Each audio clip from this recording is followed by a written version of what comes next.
Dr. O and Mrs. Kimberly, we got a crisis in America, a crisis that many don't want to talk about. Some actually minimize it and marginalize. But with the current state of this country, I think our women need a covering. And they can't be covered if they don't have masculine authority. And that masculine authority actually comes with a price.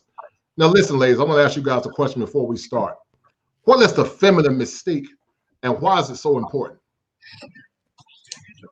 Do you want to take that, sis, or you want me to start? I'll let you throw the ball and I'll take it in the end zone. Girl, we're finna run it on in. We're finna run it home. So I think first of all, I want to say thank you to our brother for having both of us on the show. I find that our views are similar in thought.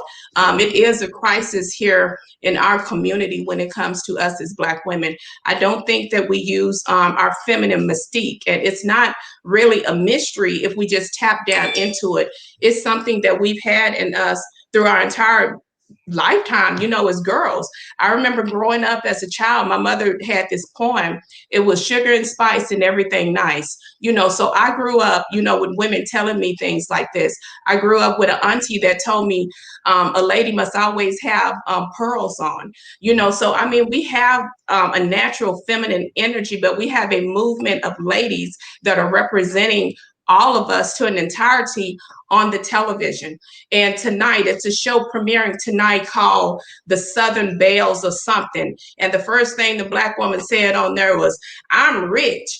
It was talking to her husband, "I'm rich, I can take myself out." So this is what we're combating today. So I think it's imperative, that we start telling each other the truth, start telling these young ladies, how to get a husband, how to keep a husband, how they should present themselves at all times, and quit emulating whores.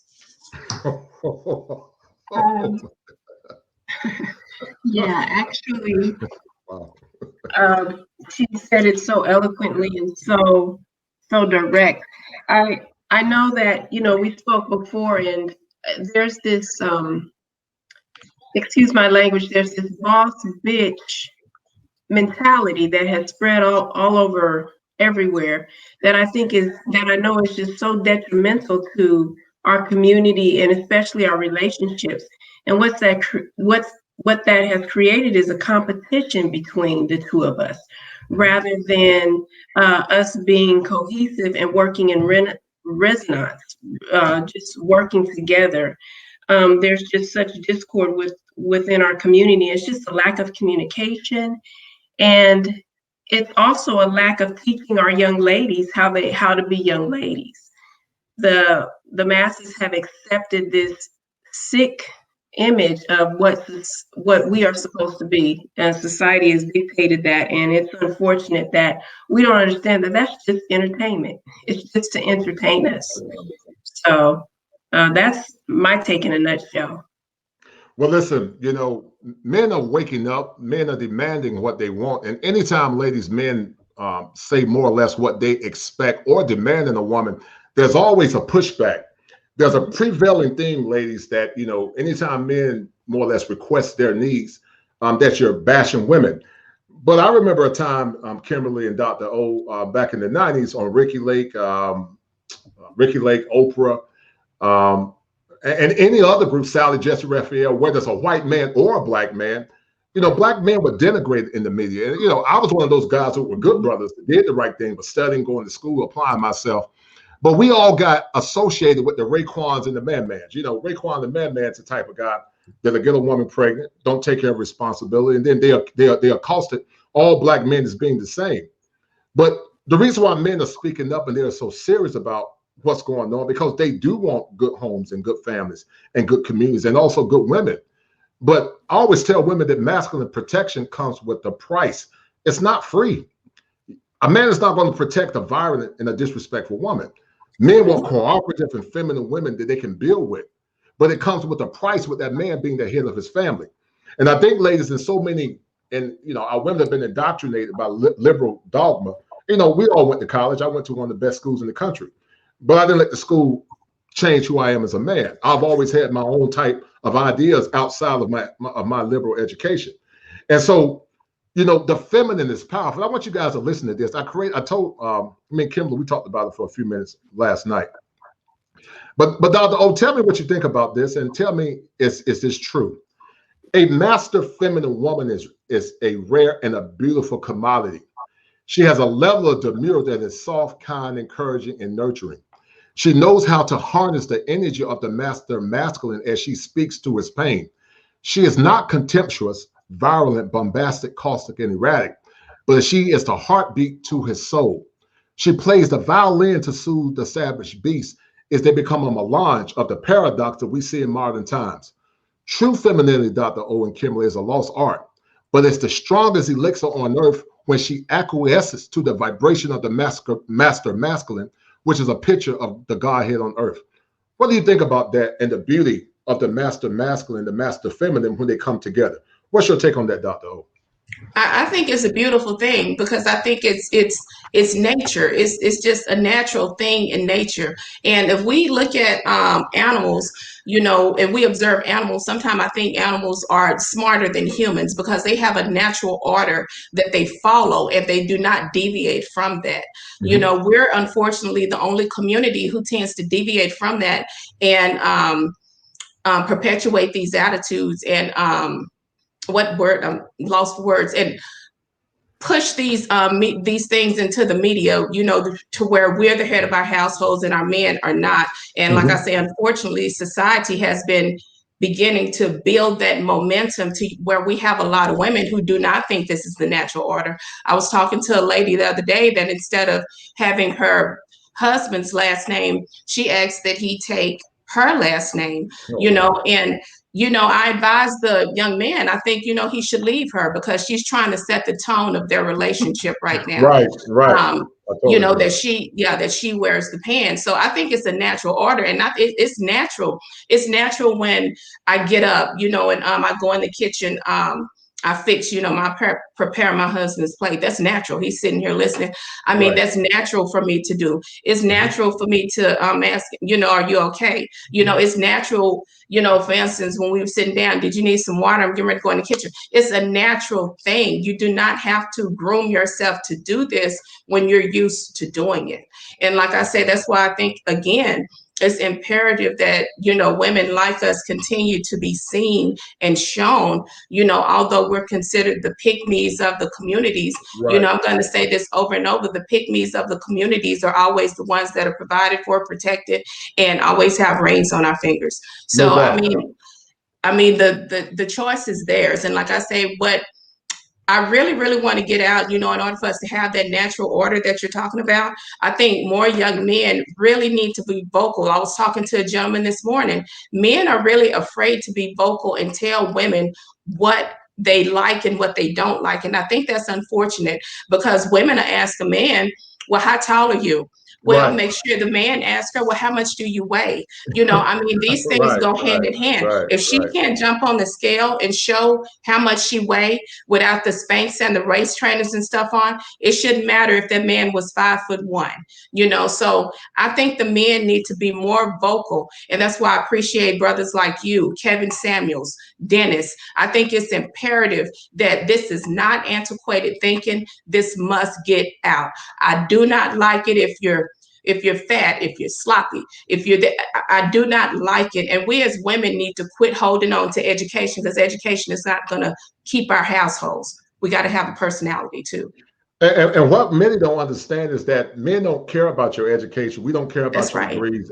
I mean, it's if you got it, it helps. But it's not the cure all be all. I don't care how much money you make. Because see, where a lot of men are scared to speak out, Dr. O, I'm not afraid. I'm a pariah to many.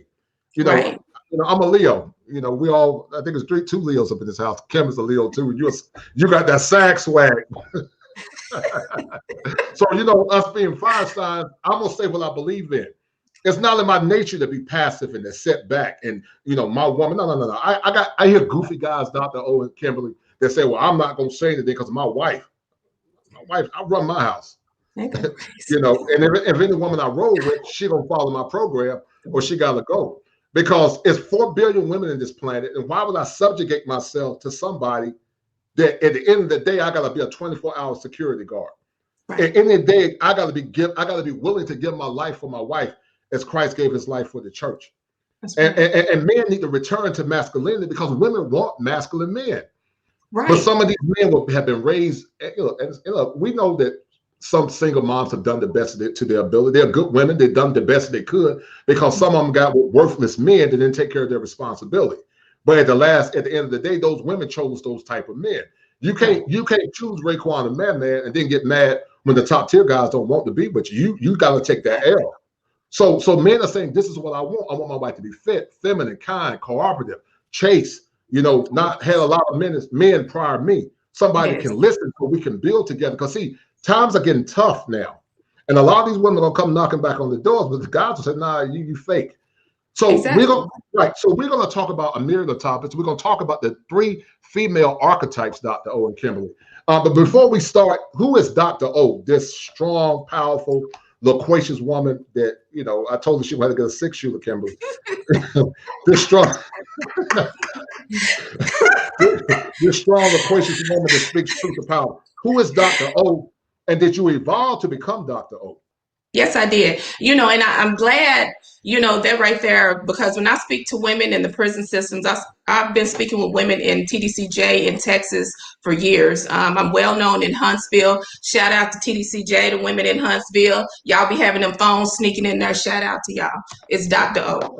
So anyway, with that said, I like to give a background of me, and it's all in my book. I started out, I was not always a Dr. O. I did have 2 parents. My father spoiled me. I was a daughter's girl, father's daughter. I was crazy about my dad. He gave me everything I wanted. So to fast forward in that's a blessing and a curse, because every man that came behind him had to do that too. They had to take care of me like my father. And so I ran into the drug dealers, well, she was so and so and so, he's a drug, I was the dope man's wife, for a very long time.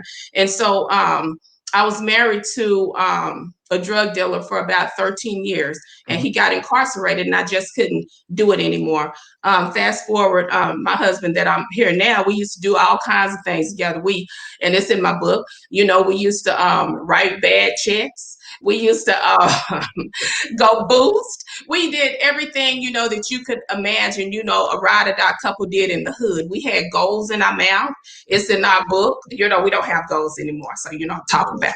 So we used to have goals in our mouth. We used to, we were just in all kinds of activity, just this and this and this and this. But if we want to fast forward, as times came about, I joined the military. I was in the military for about 12 and a half years. And before going to that, I was going to school at Paul Quinn College, and I ran into a young lady named Winga. She introduced me to a book, The ISIS Papers. And that is where I actually started transitioning and changing. Fast forward, I joined the Navy. I was in the Navy 12 and a half years. In those 12 and a half years, that's when I started obtaining my education. I got a BBA in business, and I went and I got my master's. I got a doctorate, and I'm finishing up another doctorate in clinical psychology. At that point, I began to speak with young ladies, telling them about my background, where I came from, and, how I had to reinvent everything that I knew, but was afraid to put it out. I wanted to just go along to get along, to be a part of the mainstream, and in doing that, like I say, I fine-tuned myself, and then I'm fine-tuned, my husband also. So, it was a growing process, because I always feel that the mother tongue is the teaching tongue in the relationship, and the household is going to follow that. I'm the teaching and the nurturing tongue. He's the fist.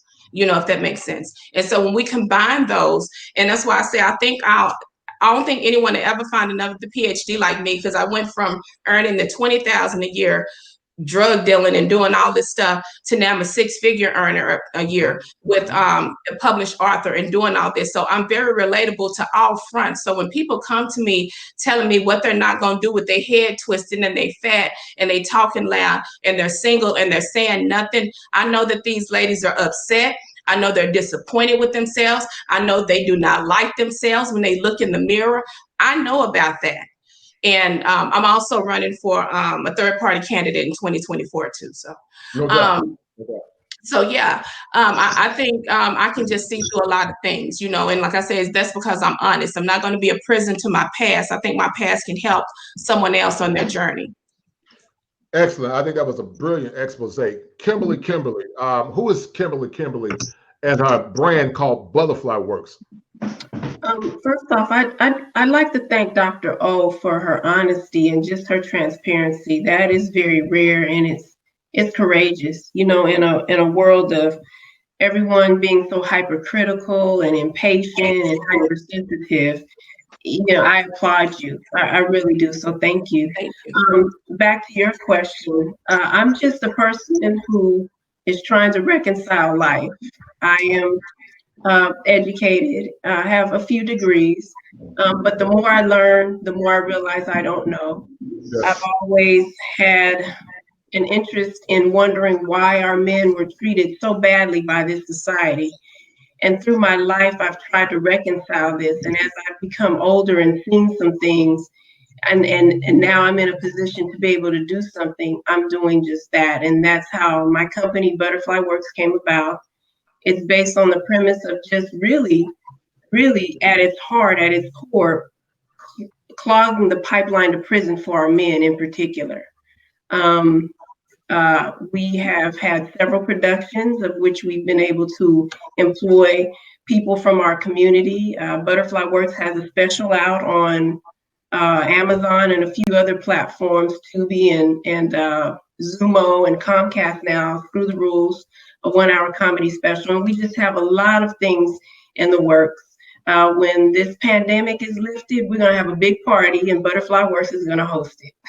No doubt, no doubt. Now, Kimberly, you know, you exude femininity, you know, and so I told Dr. O, you know, and I've come up with 3 archetypes, 3 female archetypes. And so if anybody in the media hear these archetypes, if you use them, make sure you give me credit. I'm coming from a copyright infringement.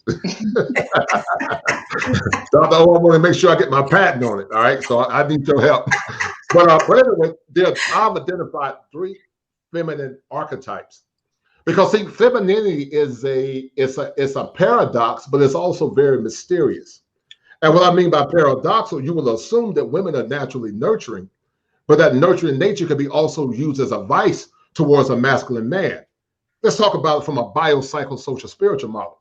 Now, the 3 female archetypes that I've identified is the Proverbs 31 woman. That was like Fannie Lou Hamer, your grandmama, Big Mama. Those women are basically dead. They don't really exist anymore. They were kind. Their heart was for their husbands. They lived to make sure their husbands were taken care of and their families. They were exemplars in the communities. They weren't like the thoughts that you see in the media today. Their heart was for their family and ensuring that their legacy was carried on. They valued themselves and they valued their body. But the second archetype that we have, Dr. O, Kimberly, and Jean, is what I call the Delilah, which is, in my opinion, is a lot of these fake femininity groups that are always talking about getting the bag and more or less, you know, trying to tell a man how to run his program.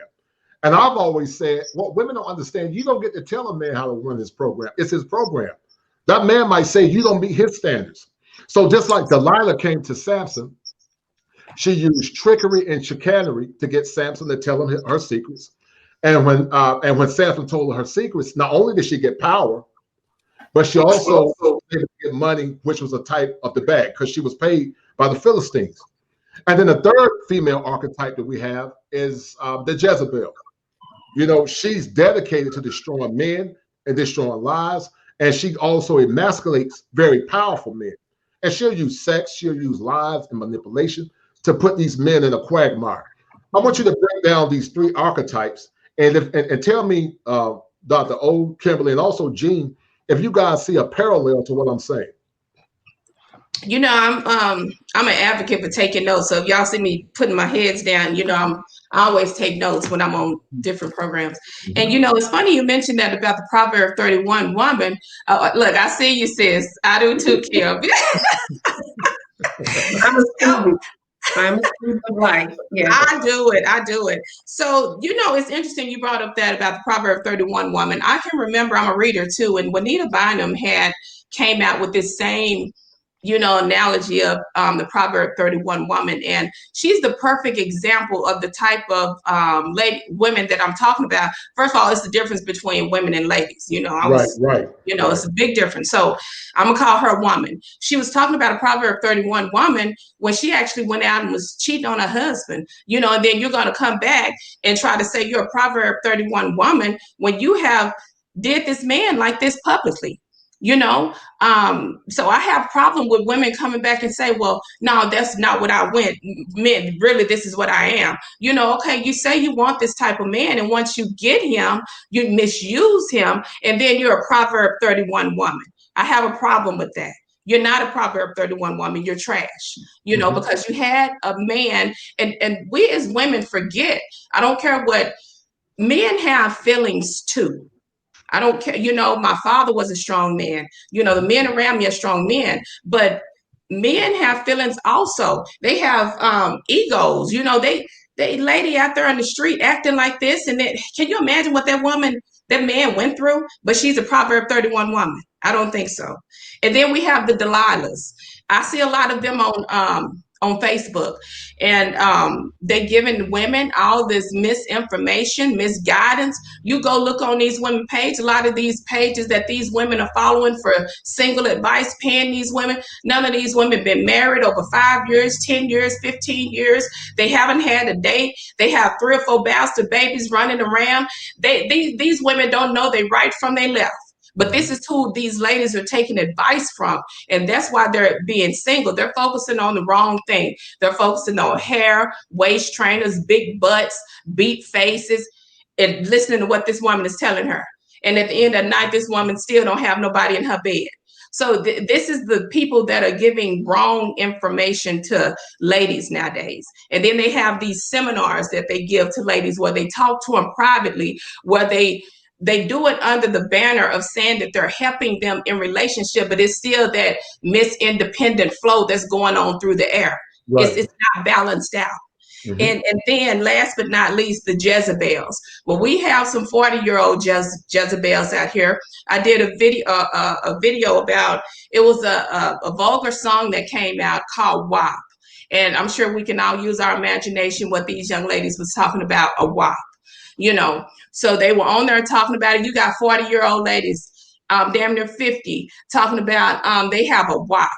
And so this is what young ladies are listening to. It's not the men. It is us as women who want to try to compete with 20-year-old young ladies. We'll never have the body of a 20-year-old. My daughter is 20, 21 years old. I'm in great shape, but I'll never have a 20-year-old body again. I've birthed a baby, you know.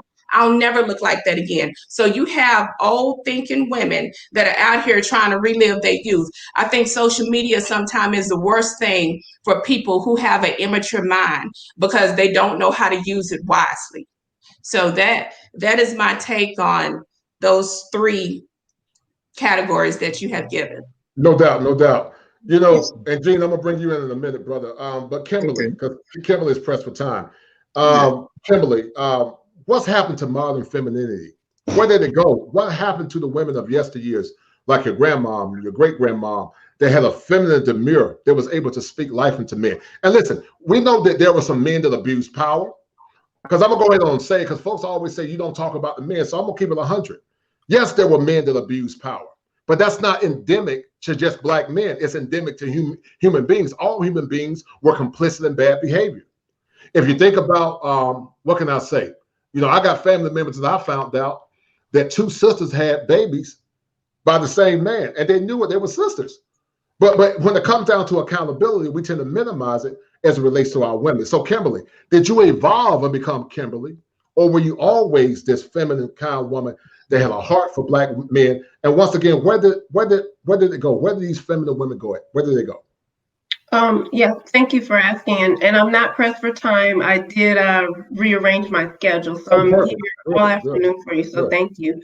To answer your first question, yes, I evolved and I matured. I'm probably the oldest on the panel. So it's a blessing to know that in my depths, I was always who I am, but I evolved and strengthened whatever it was I was trying to reconcile when I was younger. And I've made my mistakes, but I am a firm believer that what good are my mistakes if someone can't learn from them? So I'm very transparent to the young ladies and the young men that I speak to as well.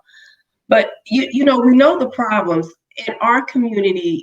I just feel we are unique. We are a unique segment of this society. So our problems cannot be solved like others' problems, if you will. Right. So particularly in our community, I think it's just we didn't clog the pipeline to prison.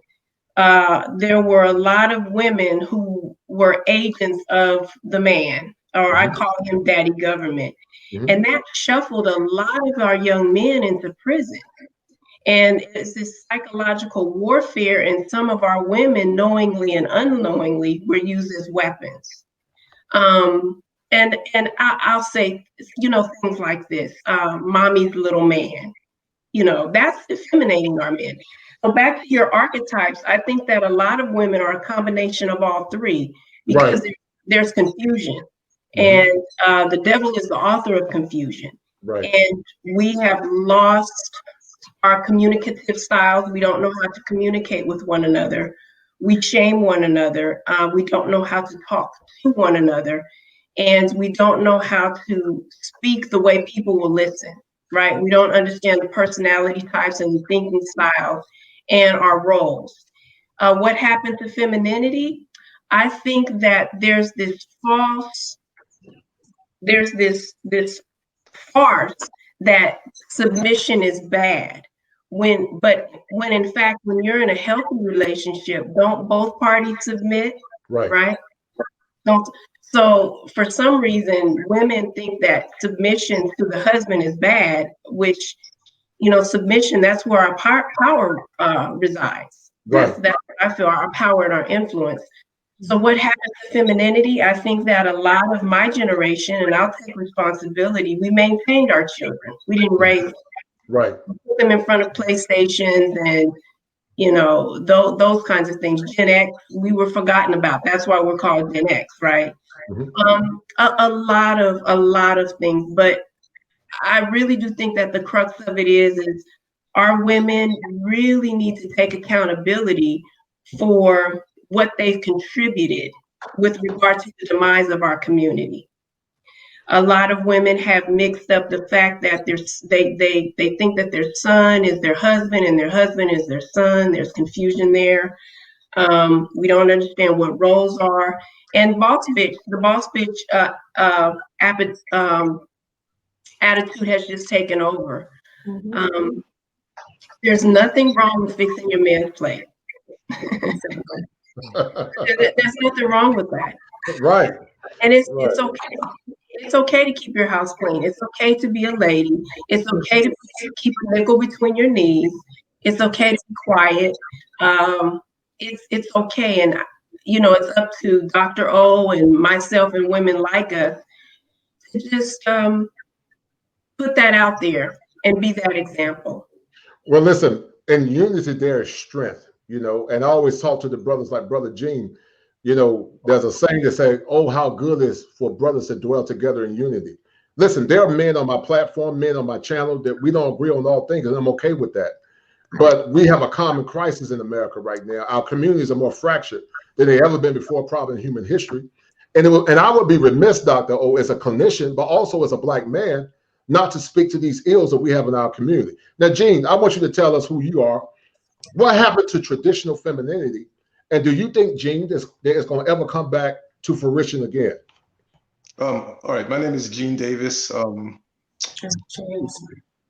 Nice to meet you all. My background is in electronic engineering. I went to DeVry. Didn't do much of that. I worked for 24 years in the pharmaceutical industry. I used to make sterile antibiotics and homeopathic drugs. Now I'm an independent personal trainer in New York City, you know, which what I do gives me a really broad insight, because I deal with 1%, the 1% of the 1%. And then I come back into my community and I see, you know, how things are done. And being that I grew up on Long Island, like I've always had access to these people, but this is the first time I'm like working with them. So in working with them, I'm in their homes. I know their kids, I know their wives, I know their husbands. They tell me all their business. I know more about them than a lot of times in their families and their spouses do. But to you, what you were saying, Seven, about the Jezebel spirit, to me, that has a lot to do. I mean, the Proverbs 31 woman, I want to start with that one first. While we can talk about, what the women have contributed, I really think that starts with the Black pastor. Right. Because the Black church does not hold Black women accountable for their behavior because they're holding up the church. They're financing the church. And so our women can do anything, behave in any way, and as long as they show up and they contribute, there is no accountability. Yeah, right. The last time I heard any type of accountability in a church was when Barack Obama went to church and chastised Black men. Mm-hmm. You don't really hear anything. So, you have, to the point that was made earlier about this woman calling herself a Proverbs 31 woman, meanwhile living a contrary life. That's the norm nowadays because the church doesn't hold anyone accountable. It's all about the money.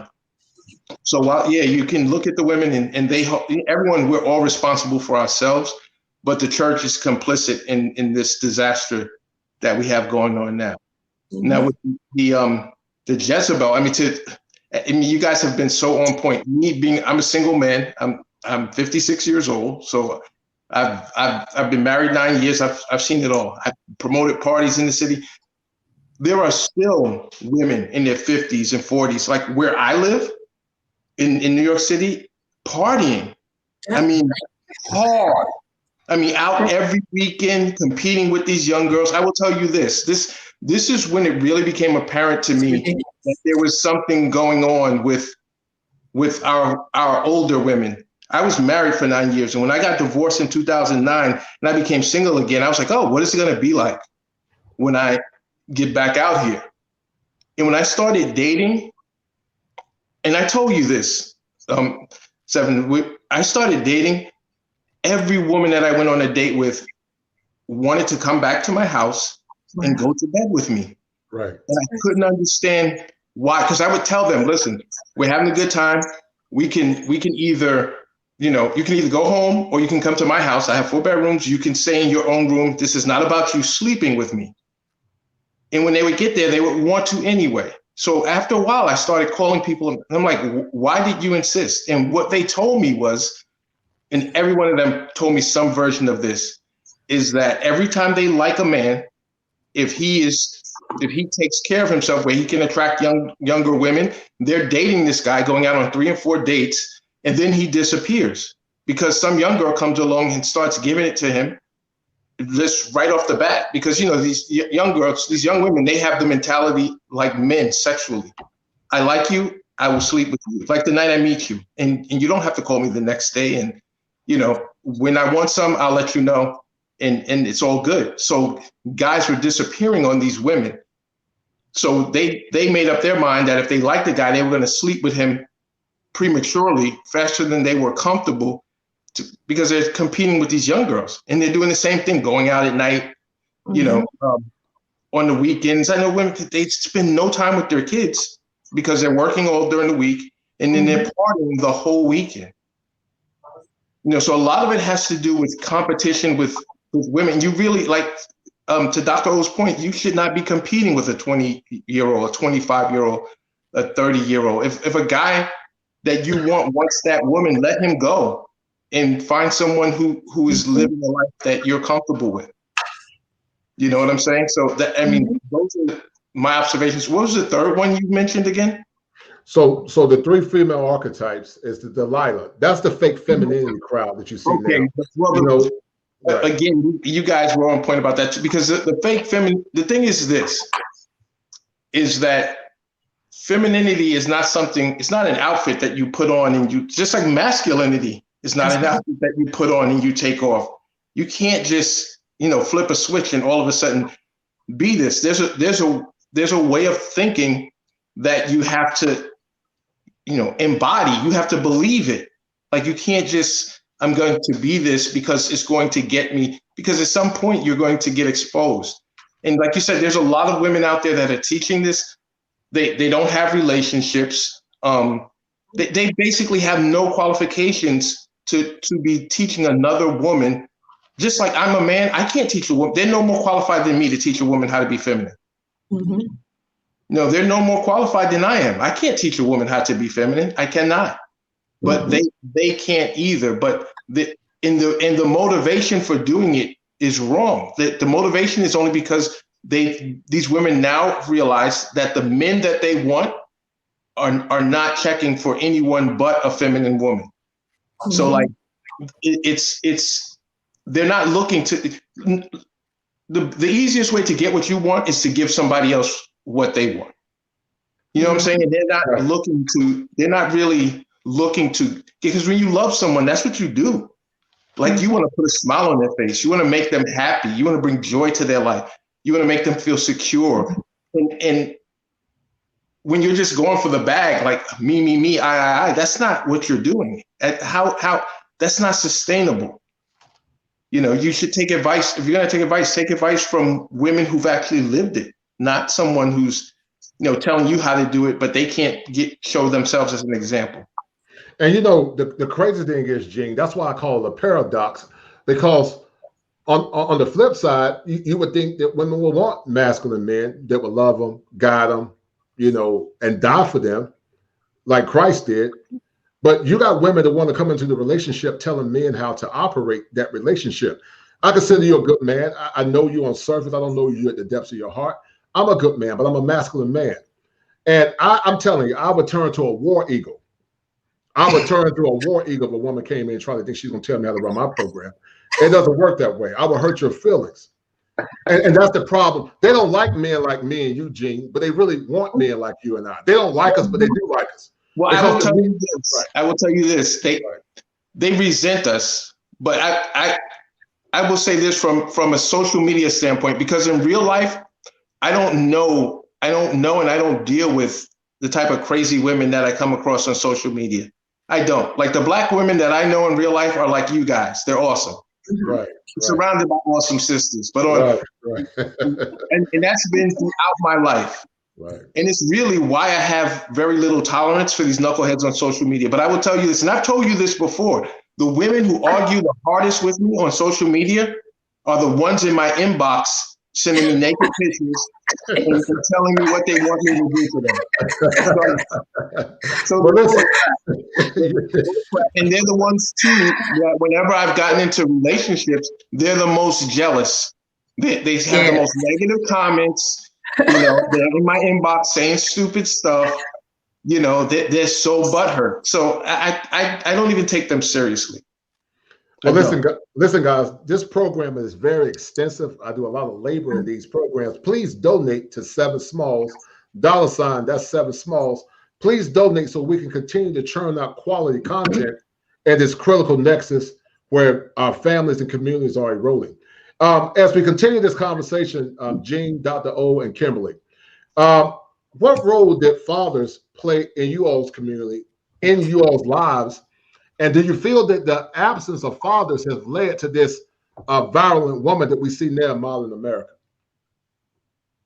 I definitely feel my father played a critical role in my upbringing. I'm actually going to do a book called Johnny Dean Isms, because I think it's a lot of ladies who did not have the pleasure of growing up with a father around them, having a grandfather and all this stuff. I can remember with my husband sitting here, it was just in like 2005.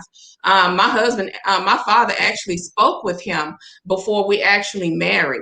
He wanted to talk to him to see, what kind of, character he had. A man can pick up another man's traits, whereas most women nowadays, they take a man around their feminine, their women, family members, whatever. A man, all he got to do is ooh them with giving us compliments and stuff like that. They're not going to see what's coming at him. But me having a father, he can pick up another man's traits you know. So I think it's imperative, you know, and I know women be, well, I didn't need no father. Yes, you do. It has to be a balance. My mother taught me so much, then I needed the rest from my father, you know, and so I got that. So I think a father and a grandfather is imperative. And then when my father passed, my uncle is in my ear. I have my uncle who's a professor in Canada, and then I have an uncle who's a crackhead on the streets. I got two different type of game coming. I got a professor and I got a crackhead. So, I mean, I'm still getting that game. They still have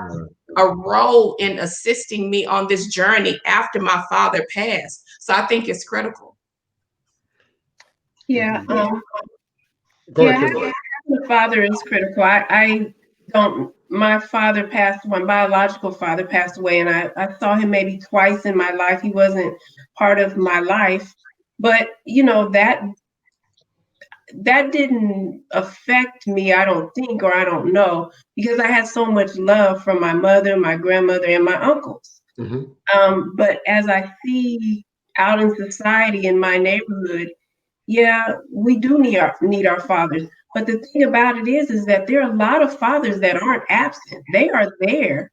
It's just that they have these barriers that are put before them, and that's another show. But yeah, we need men. We need strong, unapologetic men in our communities. We need these men to tell these young ladies to keep the nickel between their knees, tell these young men to pull up their pants. We need to grab a hold of them and not be afraid of them and stop maintaining them. Yes, we need our men, especially our Black men. You all are the best on the planet. No doubt, no doubt. You know, Teddy Pendergrass made the song. He said, "You inspire me," and you know, I know I got a voice like Teddy, so y'all get them numbers from dollar signs.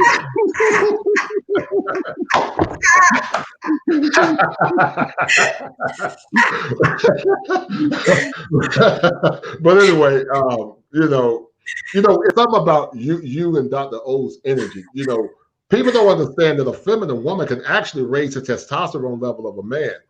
And when his levels are risen, it helps him become more productive. A woman's touch, her kindness, when she, console him, that makes a man productive. Women don't understand that femininity is really their greatest strength. It's not a weakness. It's very powerful if they know how to harness the master masculine. But many of them fight it because they've been indoctrinated by liberal education that says you're equal to your man, and you're not. You're not equal to me. You're equal as a human being. I'm not even equal to Gene. Because right now, Gene can probably bench more weights than I can. But my point is, we might be equal in essence, but we're not equal in design. We're not designed to do the same thing, and I'm okay with that. But the problem is, Dr. Owen, Kimberly, and Gene, these kind of conversations were normal when we were kids growing up. It was normal for women to be feminine, and my grandmom used to say, "Don't be common." It was normal for women to have a level of respect. And listen, we understand people are human; they make mistakes. I'm okay with that. But the problem is now any level of correction is seen as bashing. And I get sick of these goofy conversations. Anytime you say anything out of love, oh, you're bashing. No, nobody's not bashing you, because Black men have been bashed for the last 60 years. Not only Black men, but white men too. Let me ask you guys a question. What did you guys see in your mothers and grandmothers that's absent in most women today? Wait, I wanted to touch on the father question first. I apologize. Yeah, that's all right. The thing that really brought home to me I had my mother and father split up when I was 3, but my dad was always around. My mom encouraged it. One of the greatest gifts for me is that my mom was raised by her dad. Her mother left her and her 5 brothers and sisters in Alabama and moved to New York thinking she was going to be somebody. And so my mom has had a respect for men that you just won't find too often, because her dad was her hero. Her dad raised her. So from the time my entire life, my mother spoke manhood into me. She spoke to me like a man. She treated me like a man, me and my brother, from day one. Yep. You want to say something? Oh, I did. I just didn't want to interrupt you. Okay, but so, and my dad she always encouraged my dad to be around. My dad was always around. my dad had 15 brothers, so I had lots of uncles always around. I mean, I was surrounded by masculine men. So like, and this is why I clash with these women. So, and, you know, I've told you all this, but I mean, I'm saying this for the show. But what really brought home to me the difference fathers made was when I was in my 20s, my friends were really into promoting parties in New York City, and I used to help them out. So this was before the email blasts and stuff. You had to go out on the street in the city and hand people flyers. And you know, you're gonna flirt, you're gonna do whatever you have to do to get these women excited about coming to your party. And you get to know a lot of women. And after a while, it was like, you talk to a woman, we basically started pursuing women based on whether or not they had their father in their life. Because the ones who didn't have their father in their life were way more difficult to deal with than the ones who did. And like, this was like clockwork, bro. It was scary how consistent it was. Every now and again, you would meet a woman who did not have her father, but because of other influences, she knew how to deal with men. Right. But like consistently. So we basically, and this is back in the 90s, man, we were avoiding women who did not have fathers in their life. So that's how important it is. Right. Right. So ladies, I forgot what the question was. So what did you guys see in your mothers and grandmothers that's devoid in women today? And before you answer that question, I want to drop another nugget, because you know every now and then I get revelation. So you know, make sure y'all get that love offering up. But y'all big girls need to get that love offering up. But the masculine, the masculine is doing, and the feminine is being. But the feminine must also do in order to complement the masculine. People think that the masculine, you know, you just do, and the feminine is set back. But you know, when you look at the esoteric, Dr. O, Jean, and also Kimberly, the sun is the epigenesis of life, and the moon revolves around the sun. It reflects the radiance of the sun. The moon just can't sit there; it got to be on this gravitational axis, and it's in motion. And so what do you guys saw in your grandparents that you don't see now in modern women? And Dr. Owen, Kimberly, I want you guys to talk about some of the things that y'all struggle with. And, you know, I want you to tell the audience what you struggle with, you know, as well as women. It's sort of a loaded question, but anyway, go ahead, because my brain is spinning now. Go ahead. You know, it's kind of what I'm getting ready to say is kind of back to Jean. You know what you said. You know, I was kind of lingering off you, brother, what you had said. You were talking about the ladies, you know, in their 50s, and I've talked about this, and it's kind of talking about, you know, what you said. And I know this may not be popular, but most of the women, unfortunately, out there that are around, you know, the dating pool of 38 and up is going to be the women that are worn out and washed up. So with these type of women, you know, who this is like the right now you're shopping at the Dollar General, you know, for a relationship. Dr. O, I'm washed out and you know, I'm just kidding. You know, I mean, because I mean, look at it. When we're older women, we're we like the Neiman's Market at that time, but then as you start to age, our things start to sag and decline, and so then we become like worn out and washed up. And I mean, that's just the reality. So we think a lot of times that we can trap men with our old vagina using old bait tricks that we tried to use when we were in our 20s and our 30s, and it just doesn't work. Because just like our tight clothes does not work anymore, everything else is not tight on our body anymore. So, I mean, it's not going to hold your attention. So you may have to go a little bit lower than what you've been looking at, you know, maybe 35, 30, you know, somewhere off in there. You know, because when you start hitting on up right here, it's going to be kind of worn and washed, you know. So that's just to keep that in mind. Hey, Jane, listen, man, we're going to have to get our guns, man. We want to escort Dr. because you're right. Go ahead, Jane. Go ahead, bro. So your question was, you know, what do we have in our grandmothers and our mothers that we're missing now?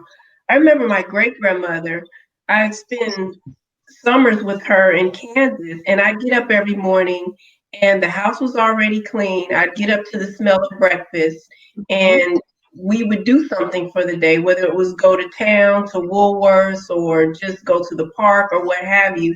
And she would actually talk with me, not and not at me. And she would just listen and take me to church and just take care of me. Same as my grandmother just poured love into me, and it goes back to what Jean was saying and Dr. O. There's just this competition now, and I think that's the big difference. These older women are competing with these younger ladies, and I don't know why they even would think that they could, but oh well. Well, I can't for everywhere, but here in New York, you do have some older ladies that, and I know a lot of them. They look very young for their age, right? They're very successful, and they think that because they're all beautiful and they're very successful. But you're still, when you're dealing with a man, and he knows that, okay, you're 50 or you're 45 or you're 47 and you had 2 kids and what, like, you're dealing with a high level man, a high value man, that's going to matter to him, no matter how great you look for your age. And so these women, you know, some of them, they're out of the country all the time. They're all over the place. But it's been 10 years and they, you know, they're not getting married. That's right. That are in relationships have ended up in relationships with everyday regular guys. None of the high value guys that they were pursuing, you know, wiped them up, not a one. And I mean, I know a lot of these women. It doesn't happen. Those guys don't care. It's like, yeah, you look good. I'll sleep with you, Right. but I'm not marrying you. Go ahead, Dr. O. You had the finger up. You know, Jean, I did another show on something similar to what you were saying, and I actually did a video on that too. Once you become a 6-figure earner, as I am, you know, late in life, I think our dating pool is going to get a bit smaller. And I think women, when we have spent the majority of our life trying to obtain education and do all this and that, we got to be smart enough to know that the men that are at this level of 6 figures, they're already married, they're taken, they're gone. So we have to be smart and, you know, look at the blue collar men that can better, you know, assist us. The salary is not going to be there, you know, but they're going to have great communication skills. They're going to make up in areas where their finances do not, if that makes sense. And I think a lot of times as women, we think that our salaries make us the head, but it doesn't. That man still has to be the head of that household at all times. I don't care about the salary or whatever. His finances does not determine his being a man. You know, we want to just say that. Yeah, like so the Bible doesn't say the man is the head if he makes more than you. Right. That's right. It doesn't say that. Right. That's right. Like it does, but it doesn't. Go ahead, Kimberly. Yeah. So me being over 50. Jane over 56. I'm 56. Yeah. And Jane, I may be older than you.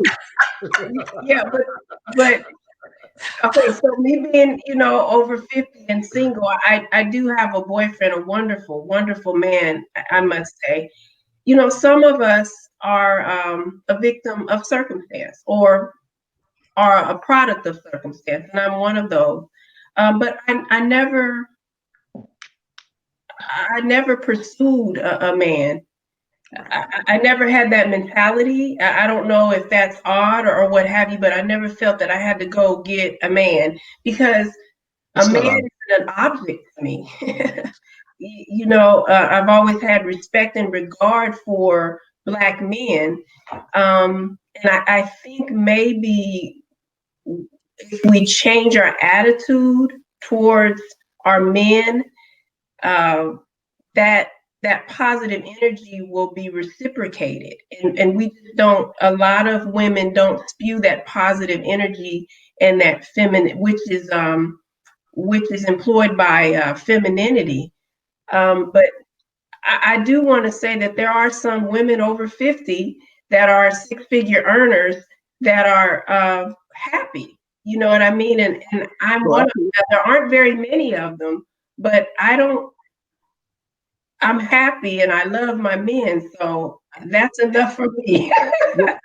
I mean, but it's because you're looking at life from a different perspective. Like a lot of these women, they're looking at this is what I bring to. They're looking at men like men look at women. This is what I bring to the table. Like a man doesn't care about that. Like a man cares about you. Are you bringing peace to his life?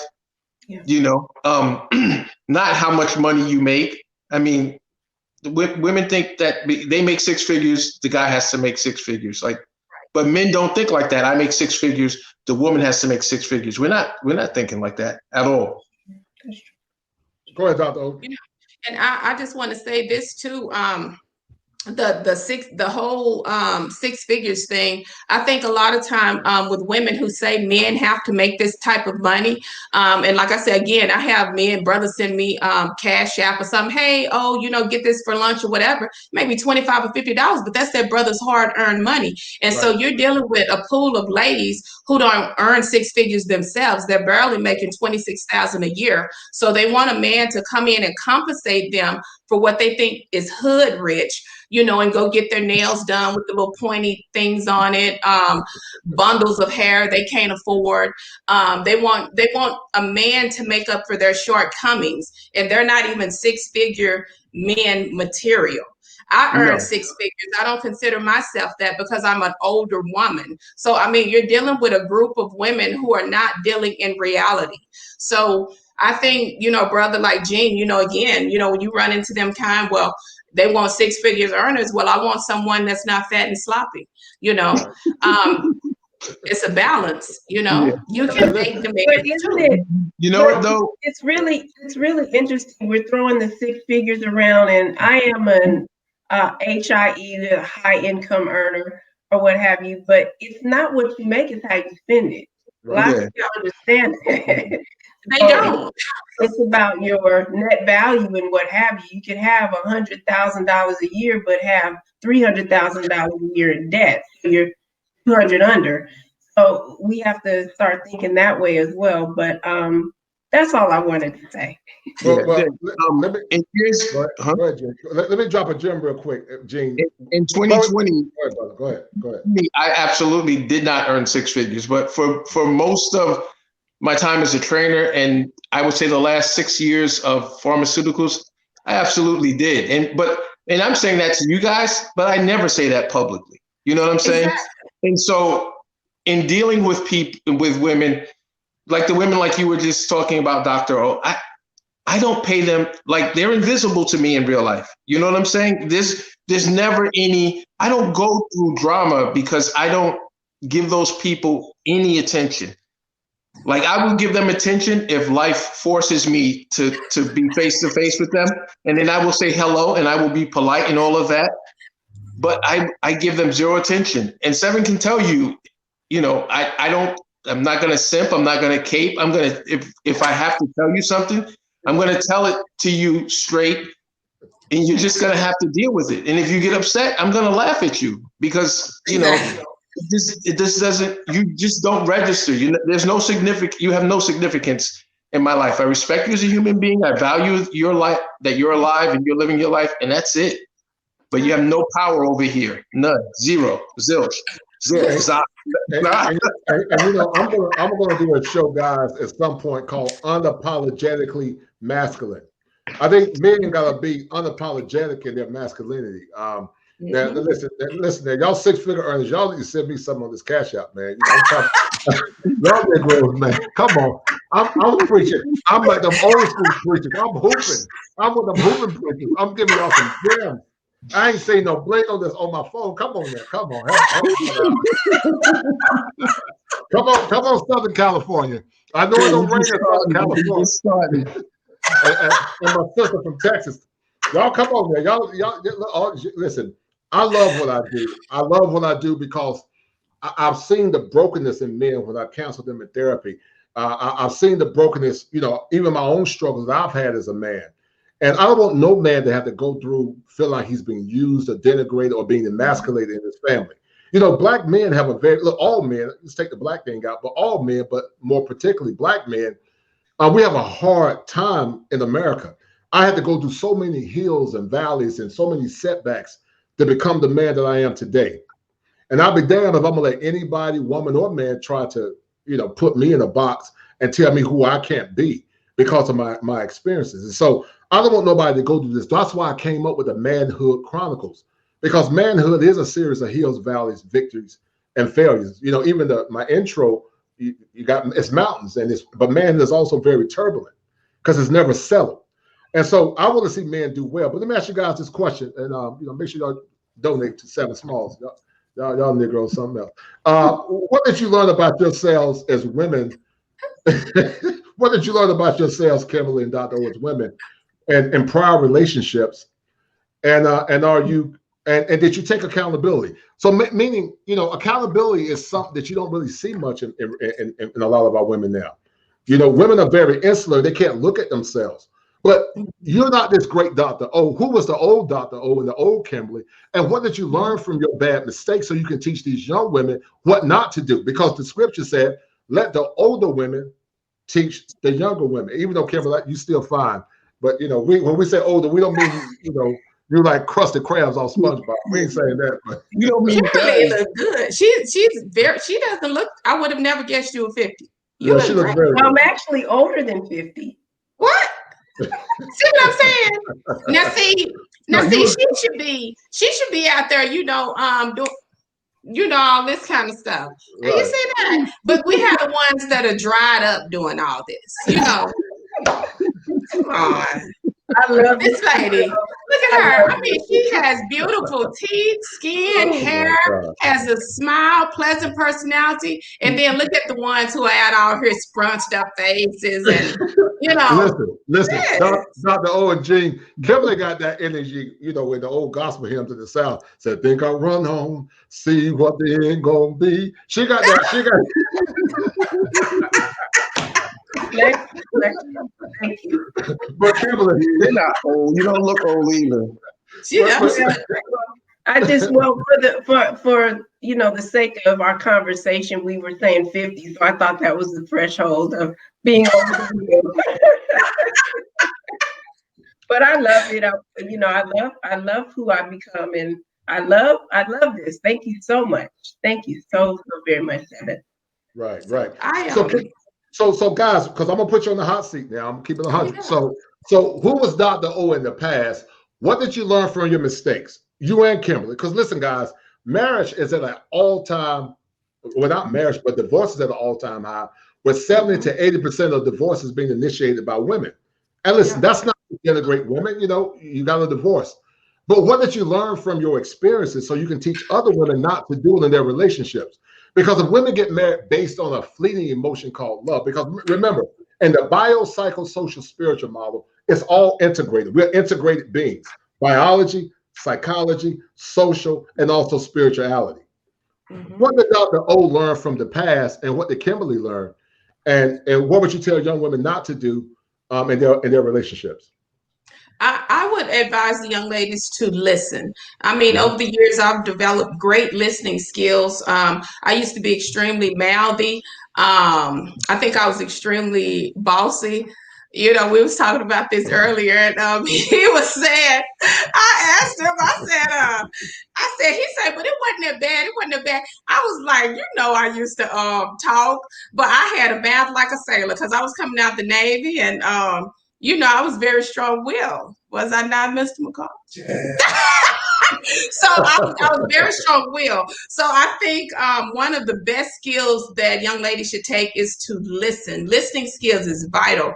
When I tell people my weapon of kryptonite is I listen, and that tends to attract more honey to me. I love to listen, and I listen very well, and I listen to understand and to hear and not to respond. Mm-hmm. And so if we would get that thing out of our head to where we gotta, before he even finished a sentence, we rush right in. Well, no. please stop that. No man wants to run to criticism. A man runs to praise. He does not run to criticism. He will run straight out the door. So I want to say that listen, and listen very well. Do not listen to women outside of your family. It could be your mother, your grandmother, your great grandmother. What goes on inside of your house, stay in your house, and you and your spouse, y'all work it out. That's not everybody's business. It's not Facebook's business. It's between you and your spouse, because at the end of the night, y'all are going to be laying in there in that bed. And the folks that advise y'all, if they are not married, have no history, do not bring them into your relationships, because it's just going to cause drama. I don't care who it is. And please keep your mamas out of your business. It's okay to joke and laugh and talk with them, but at the end of the day, it's between you and your spouse. Kimberly, Mrs. Kimberly, Miss Butterfly Works. You revolve into this radiant butterfly. You know, you got fire on your wings. You know, because you're a Leo. But but this radiant Kimberly, who was Kimberly of the past, and what did Kimberly learn from her mistakes that she can teach younger women not to do now? Kimberly from the past was a very scared and introverted little girl, and just really afraid to speak. And as I became older, I became wiser and a bit more bolder. But what I've learned is the importance of having a high level of emotional intelligence. That doesn't mean not having any emotions. That means controlling your emotions. And I've always been a logical person because I love math, but just being more logical and having more critical thought. And really the big thing is accepting the fact that, you know, I am wrong and admitting it and accepting that there have been many times I've been wrong, and just going and sincerely apologizing to anyone I was wrong or did wrong or made them feel a certain way, whether I tried to or not. I don't know. I've never actually tried to hurt someone, but sometimes you do. That's the big thing, just being able to see myself. And just, I'm a lot more quiet now. I listen more. No doubt. Said, yeah. You know, I want to give an update. Dr. Otis installed me as the first pastor in Houston. I got a nice love offering. You know, look, we're going to talk about some money. I got to go on and get some.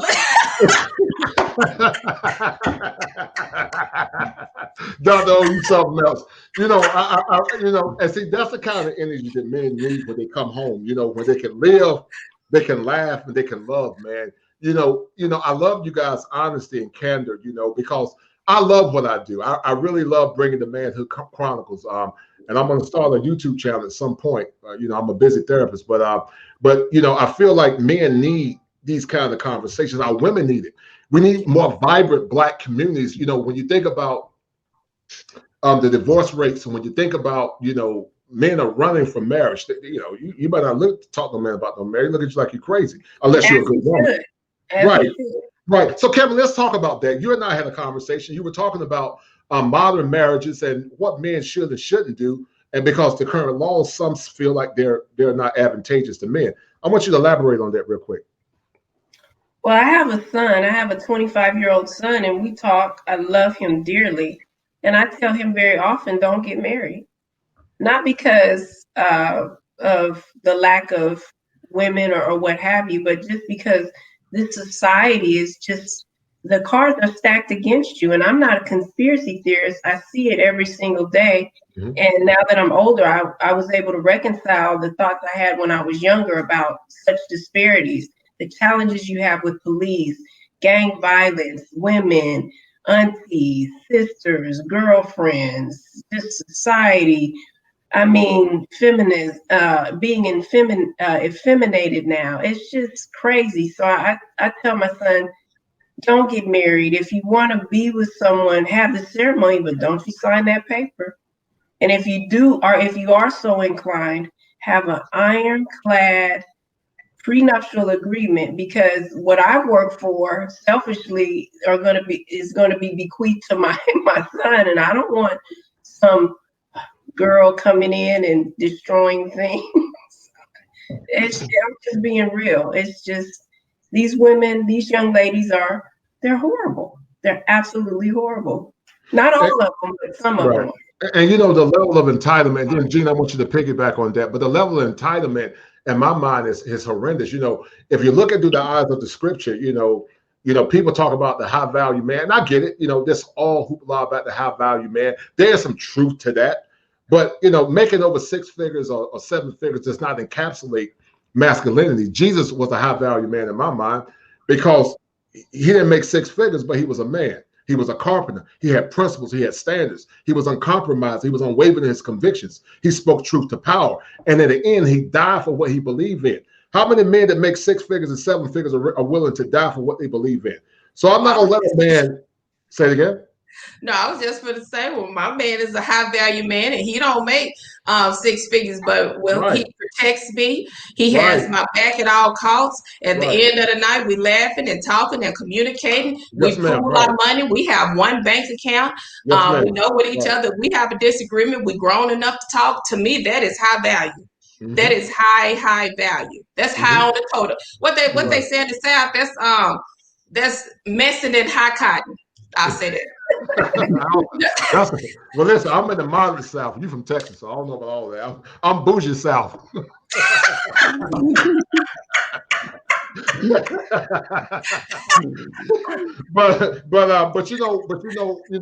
I love your candor, yours and Kimberly's honesty. Gene, what happened to accountability in a lot of our women? You're right. Part of it is pastors. They don't preach the gospel anymore. And I think a lot of it is entitlement and the lack of masculine fathers, in my mind, in the homes. But what happened to accountability, Gene, with a lot of our modern women? And what are the implications moving forward if we are to have a vibrant Black community that I don't see, because I think it's eroding? But give me your input, Gene. Well, to me, the way that we ended up here with the lack of accountability is it started really with feminism and social welfare. Feminism, and this is the thing that people don't know about feminism. This is very important, bro. I think I've shared this with you, but people think that feminism was about women getting equal rights, and the start of it is from the start of women. What I'm talking about is when the government got involved and started to get involved in implementing feminist policies and responding to women's cries about inequality with men. The Rockefellers, and I can send you this video. The Rockefellers, they figured out, they said, wait a second, 51% of the population, we are not taxing. So they wanted to let women go to work so they could tax them. Then they said, if we can get them in the workplace, we can tax them, but we also can have their kids go to school earlier so that we can indoctrinate them in thinking the way that they want us to think. Mm-hmm. And that was the motivation behind the United States government getting involved in feminism. They even funded Gloria Steinem when she came out with that magazine, Miss Magazine. They funded that magazine. They were behind feminism, but feminism and social welfare put men out of the home. So like when I was growing up in the 70s, I saw plenty of women kick their men out, and have a revolving door of guys coming and going around their kids because they could get welfare. Accountability in the home is the man. The man is the accountability. You remove the man from the home, you've removed accountability. There is no accountability without men. Just like if you remove women, you remove nurturing and you remove learning. Right. Like we have roles that we play in feminism and social welfare tag team to remove men from the home. And once you remove men from that, today we have 79% of children are born out of wedlock. Now, that being said, the CDC did a study and said that Black fathers are the most involved fathers in the country. So the ones that are involved, but still 79% is huge. And so there's no accountability in the homes. So a lot of times the first time a woman is is facing any type of accountability is when she gets into it. If she gets into a relationship with a man who was raised with a father, because these men who were raised in single parent homes, they don't hold women accountable either. Right. They have the same logic as the women. They think, I get into fights with my friends that were raised by single moms. We clash all the time because they get so butthurt at the things that I say, because they don't relate to me. They relate more to their mother. Mm-hmm. And that's what I think has been the biggest problem with accountability. There's if you don't have men in the house, you don't have accountability. And you know what? And the sad thing is, guys, once again, with all this social unrest going on, Dr. O's going to be covered. Kimberly's going to be covered. I'm sure her boyfriend's going to cover her. And, a lot of these women are going to be left uncovered with a good man. They're not going to have the protection that they need. Some are actually getting rid of the husband during this pandemic. They need to be staying with but a lot of them are getting rid of their husband for whatever reason. But Dr. O, I want you to ask your husband. About the feminine touch of a woman, because Gene, I believe that a woman that's feminine can raise a man's testosterone level. But also, the Bible said that a quarrelsome and contentious woman will run a man to the rooftop. You got men that are traumatized to come home. They won't even come home because they're so stressed out by the wives. They look like old, ran down dogs. You see them old dogs in the country. They got them old ran down dog houses, and they got mud on their back, and they won't come in the house because the wives are not their peace. When you start getting close to 50, Gene and Dr. O and Kim, a man wants peace. Yes. You were before then. Right. He was before then. Right. More at that age. But to your point, man, I'm a trainer. So the body is my thing.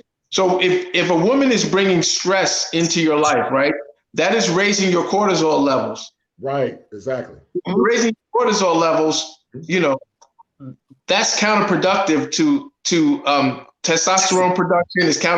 Is because cortisol actually it encourages the storing of fat, and it prohibits the building of muscle. So it acts in a man's body like cortisol. I mean, like estrogen. So to your point, in a way, if you have a woman that brings peace, then that is elevating your testosterone levels, because the cortisol, which would lower it, is not present. You know what I'm saying? Right. And I'm gonna tell you something that shocked me. Biologically, that's true. Listen, I remember what the Bible said in the book of I don't know what book it is. I think it's in the book of Ezekiel, and it said, "Can these dead bones rise?" I ain't gonna lie, man. When you get around the right feminine woman, I'm like, oh my God! I thought you think, because in your 20s you can just look at a woman and your nature will rise. But the right woman, if she's feminine and she's kind and her voice is sweet, I said, oh my, I still got it. I'm like, I still got it. Because you think, when you get older, you don't have it like you did in your 20s. But a feminine woman is imperative to a man's mental health. Dr. O, I want you to bring your husband. Let your husband sit beside you. Look, he ain't gonna come. Look, he ain't gonna come on. He got his wave cap and stuff on. He was just his wave cap. Old school player. Listen, tell him we don't care if you look like Raekwon the man. Tell him, come on and sit beside. He said, say it loud. He said it feels good to come home without any problems. Saying fed, and we laugh together and talk together. And just having fun. No doubt. Right. Yeah. Right. Would you say that your wife's voice and her touch keeps you calm? Would you say that? Yeah. Yes, sir. Right. No doubt. I respect that. Yes, sir. And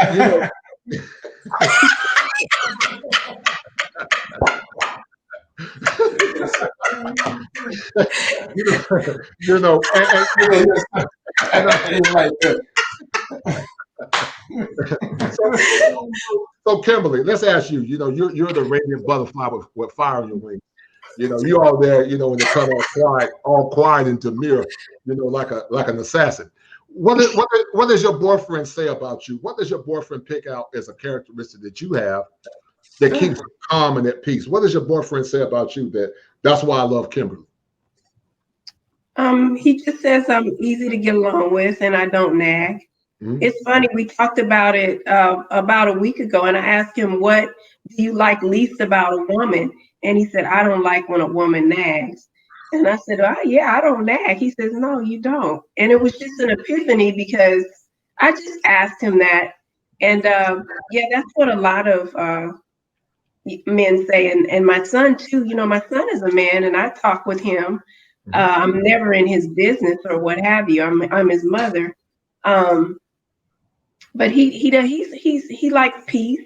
He's not one of those simp type of young men. He doesn't chase women and things of that nature. I'm so very proud of him. Very educated and upstanding.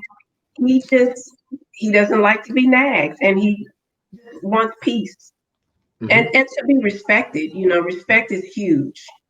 I found that a lot of men tell me that they must be respected, and I agree. I agree. Well, you know, respect is love to a man. Right. That's what I was about to say. Right. Respect is love. You don't respect a man, he does not feel loved, no matter what you do. Right. Right. And that's the thing. You know, a lot of women think that. You know, I've done my research. Butterfly Works has had communication events and what have you, because I really am concerned about the state of our community. And I did some research with some women, and I asked them, who's the better communicator, men or women? And they all said, well, women communicate better because men, they don't talk. And it was just so perplexing to me that they felt that talking is the only way to communicate. I think that men are better communicators just by their body language and what they don't respond to. Right. So it's just, you have to study men and really pay attention to them. And then once you start doing that, especially our men in our community, you really will see how great they are. Yeah. And if there are any problems you have, you go to a wise Black man and he will solve it. You know, an unapologetic one. And give you the answer. You just have to be willing to listen. And I say that sincerely, I do. Well, you know, times are very, once again, taxing for a lot of men and women. You know, I think over 150,000 jobs were lost with this COVID-19 pandemic. And so Dr. O and Kimberly, on that number, you know, or on that more or less tangent, you know, sexless marriages have become epidemic in America. And in my mind, I think sexless marriages is a form of abuse. You know, it's a form of psychological. Shut up, there,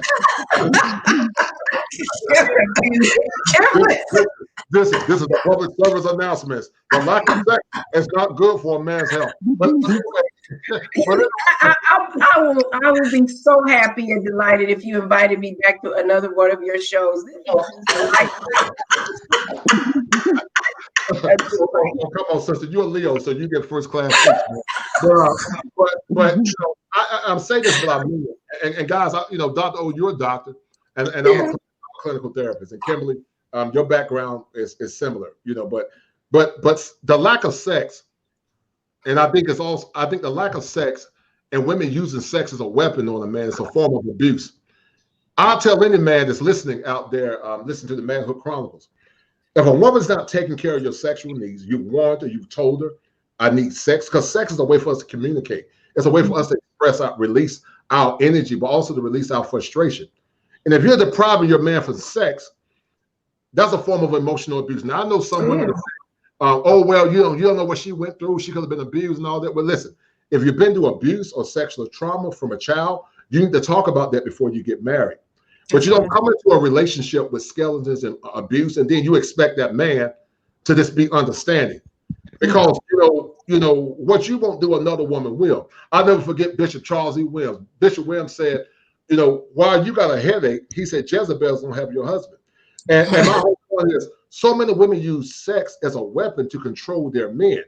And I'll tell men that if she say, oh, I don't feel like having sex, I don't feel like paying bills, I don't feel like working, and I don't feel like protecting you, because you're not going to use sex as a way to control me. Because many of them gave it to Raekwon and Man for free, but I got to work for it. Raekwon and Man, they have to do nothing. But a man that's married, he got to work for it. So, Dr. O and Jean, what's your take? What's your all's take on women weaponizing sex in relationships? Is it abuse? And if so, I want you to expound on it. On that, I'm going to have to agree. I agree with that because I think when you come into a marriage, it's a lot of things, that man don't feel like doing. It may be cold outside, rainy outside. A lot of times we get flats on the car. Who have to go out there and fix it? They do. Who have to go out there and start the car up? If you want it warm, they do.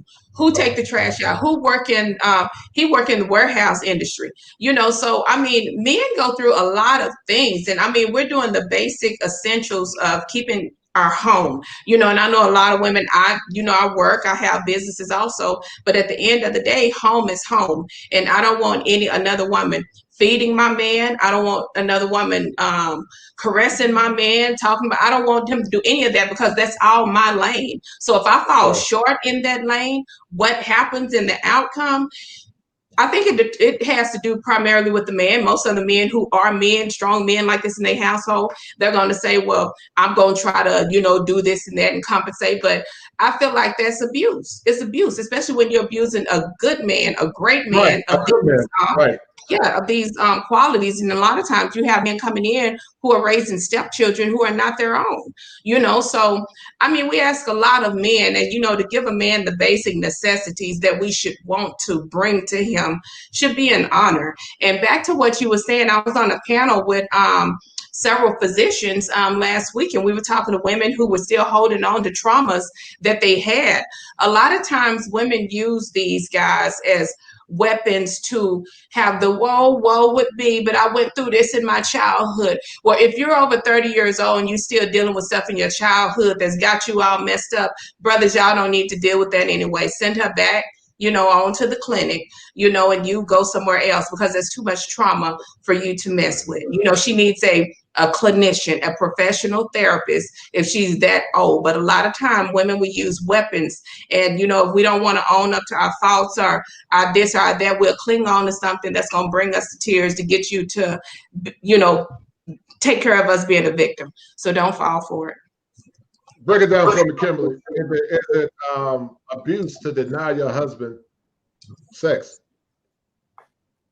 Well, yeah, it is a form of abuse. That comes to the compatibility we talked about. Right. If you're compatible, then it's never going to be an issue, right? Mm-hmm. If you're compatible and you're attracted and you both are doing things to keep that fire going, that's not going to be an issue.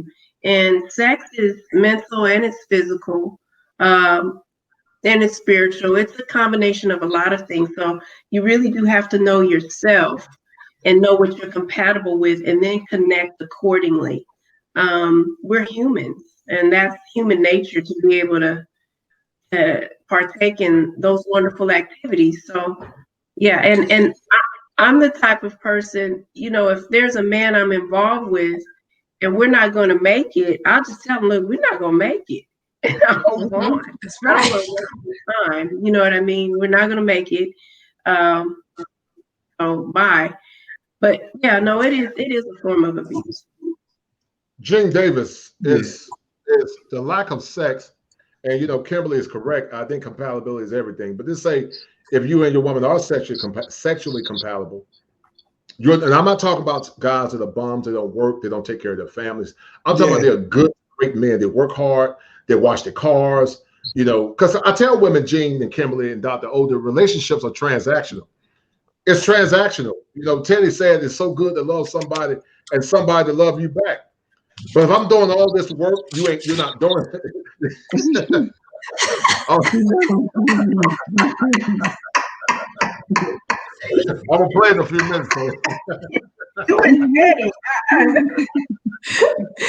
No. But King Davis is the lack of sex. Is it abuse in a relationship? See, now I have a little bit of a different take on this. I feel like it can be, but I've talked to a lot of guys, and a lot of guys have the mentality like when they're having sex with their woman, it's her responsibility to get hers, and they're gonna get theirs. And it's like you are setting yourself up. So when a guy says that to me, and then he comes back months or years later and he's complaining that his woman won't give him any sex, I tell him it's his fault. It's like Why would you get in bed with someone and you don't want to please them? That shit blows my mind. It blows my mind. Like, you don't have any pride? Like, if when I close that door, I am coming to put it down.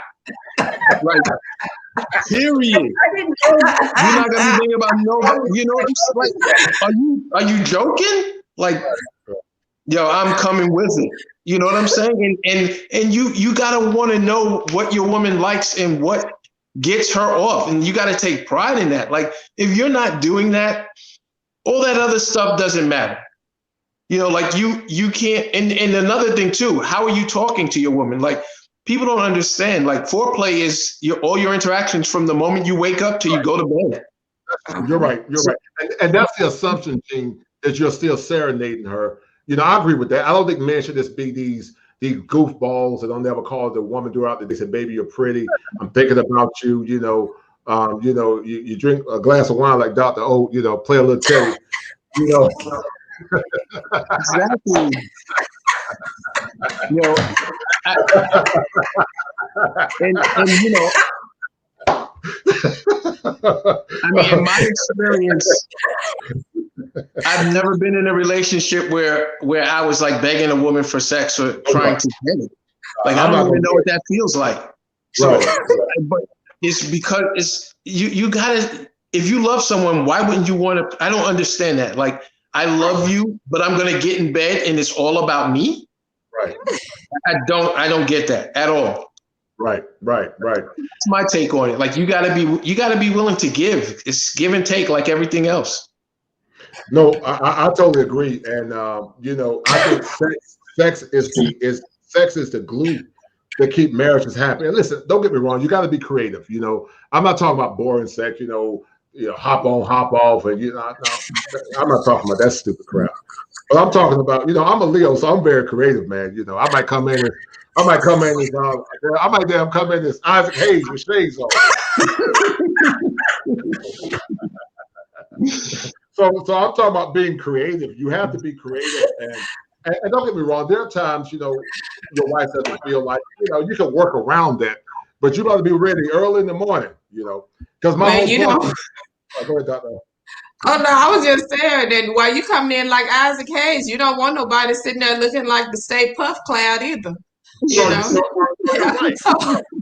Women gotta have a feminine mistake too, She, every now and then put on your man's under his boxes, put on a halter shirt, have your hair tied up, keep yourself looking good for your man. Men love it when the woman come home, she got on his t-shirt, even though it looked like a dress if a woman put on my t-shirt, it looked like a sundress.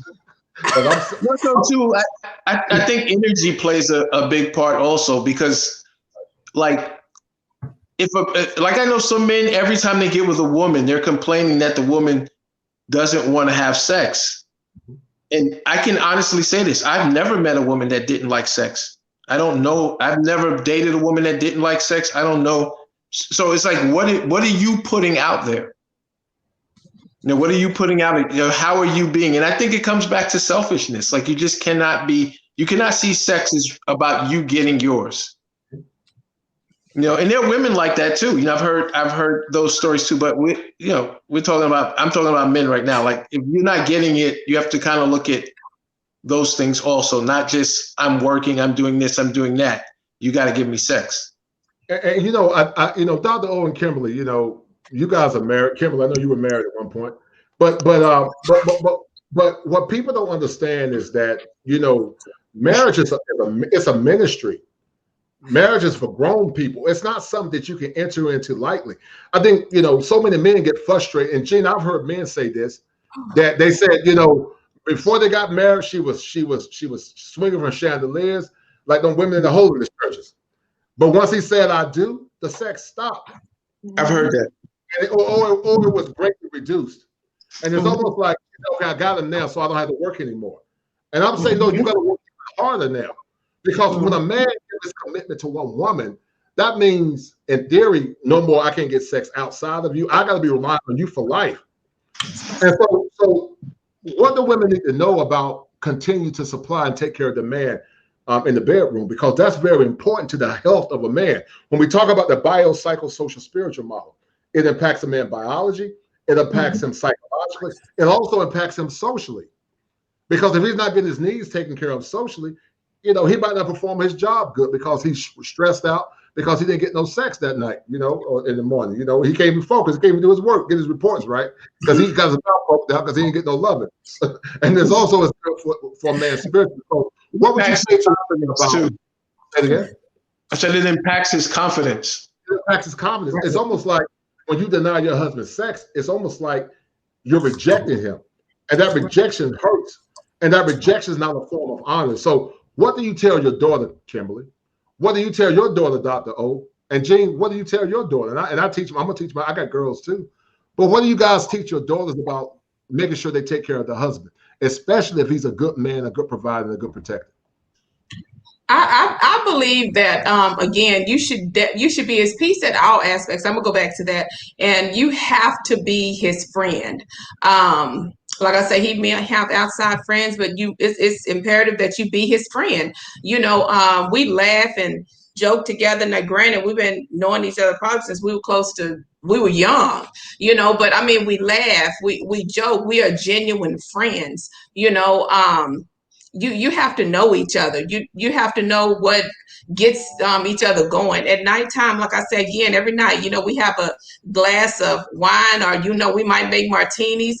We have we'll sit up, at a certain time and watch movies and start laughing, and we'll watch hood movies on Amazon Prime, because that's funny to us, so I mean, you gotta be their friends in order to make everything else flow. And when I tell my daughter, she know that I'm a marriage stickler. I believe in the institution of marriage because that's how I was raised, and that's what I saw. I come from families that 40, 50-year marriages. So I believe in the institution of marriage. I don't think marriage is hard. And I believe that if you're married to someone and that's your friend and that you can laugh with and talk with and grow with, and he can see me when y'all know I have my hair low. He can see me when I'm putting hair in my head, sitting up there like last night, I'm sewing hair in my head, so you have to be comfortable with them. That's what I'm saying. You must be comfortable with them in all forms. You must be comfortable with seeing them in their worst and in their best. I think he has to be your friend. Mm-hmm. Mm-hmm. Dr. O, I'm sorry, Kimberly, what have you taught your daughter about acquiescing to the needs of a man? What have you taught her? I think that's right. As far as relationships with men, my daughter has seen me serve my man and treat my man with the utmost respect, and she has seen what's reciprocated. So she has a basis. Her father died when she was, young, so she's had the benefit of being able to see the benefits of a good and healthy relationship. It's right. You must be comfortable with your mate, but you also have to be comfortable with yourself, and you have to be comfortable enough with yourself to have enough courage to say, I like this, I don't like this. This is what makes me happy. This is what, if you do this, this is what you'll receive. Things of that nature. The lines of communication cannot be clogged, and we can't assume anything. That's microaggression. So I think it really does boil down to that. And then, to piggyback on what Dean said, there's a responsibility. There's a responsibility for the man too, and it has to be selfless. For altruism. And then seventh, I think that relationships are transformational. Transactions are transactions. Anyone can do a transaction, right? As long as you have when you're connected with someone and there's compatibility, that's transformational. So I just like to add that. Gene, what do you teach your little daughter about your baby? I know you can't talk. She's a baby right now. So. She's 13 years old. So the things that I talk to her about, well, it's interesting because my ex-wife remarried, and her husband is a simp. So my daughter, So my daughter has this example of a simp before her, and she's with me, who is the polar opposite. So what I try to explain to her is like why guys like him exist, why guys like me exist, and what she should look for in a man, and why she should respect a man. Like, one thing with kids now is they're growing up in the world and they just think that they don't know how this world got to be here. Like, my daughter thought, that men and women, kind of like built the world. And I'm like, well, no. We have defined this world came into existence through defined roles. Men are the ones who conceive, design, built, troubleshot, infrastructure, everything that you see, men built it.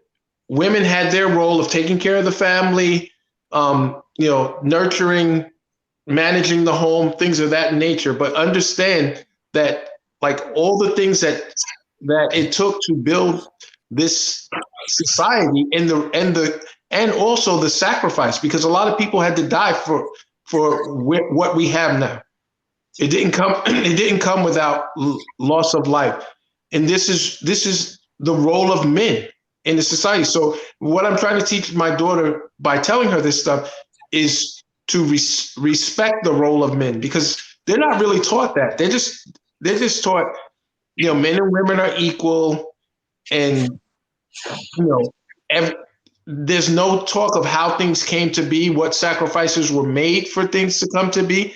And I want her to understand that, so that when she looks at a man, she understands like the role that he's going to play and what that means. And there are sacrifices that he may have to make that she will never be asked to make.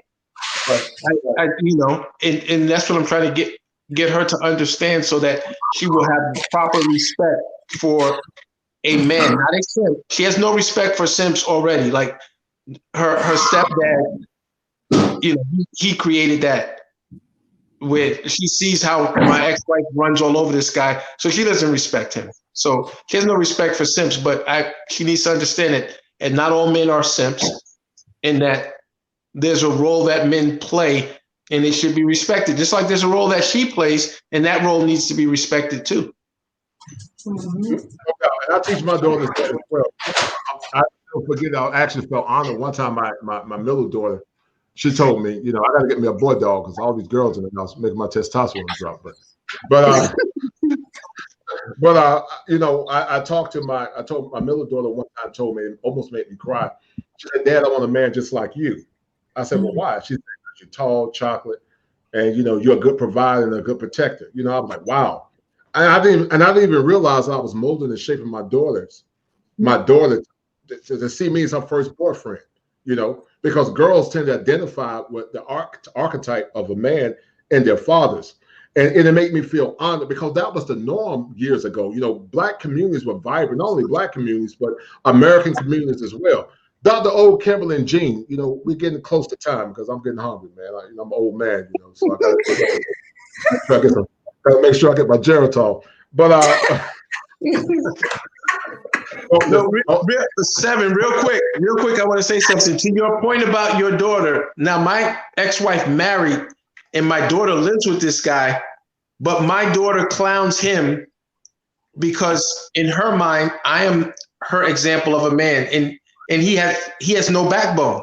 So to her, she literally tells jokes on this guy about how my ex-wife runs over him, because she's comparing him to me, who my ex-wife could not run over.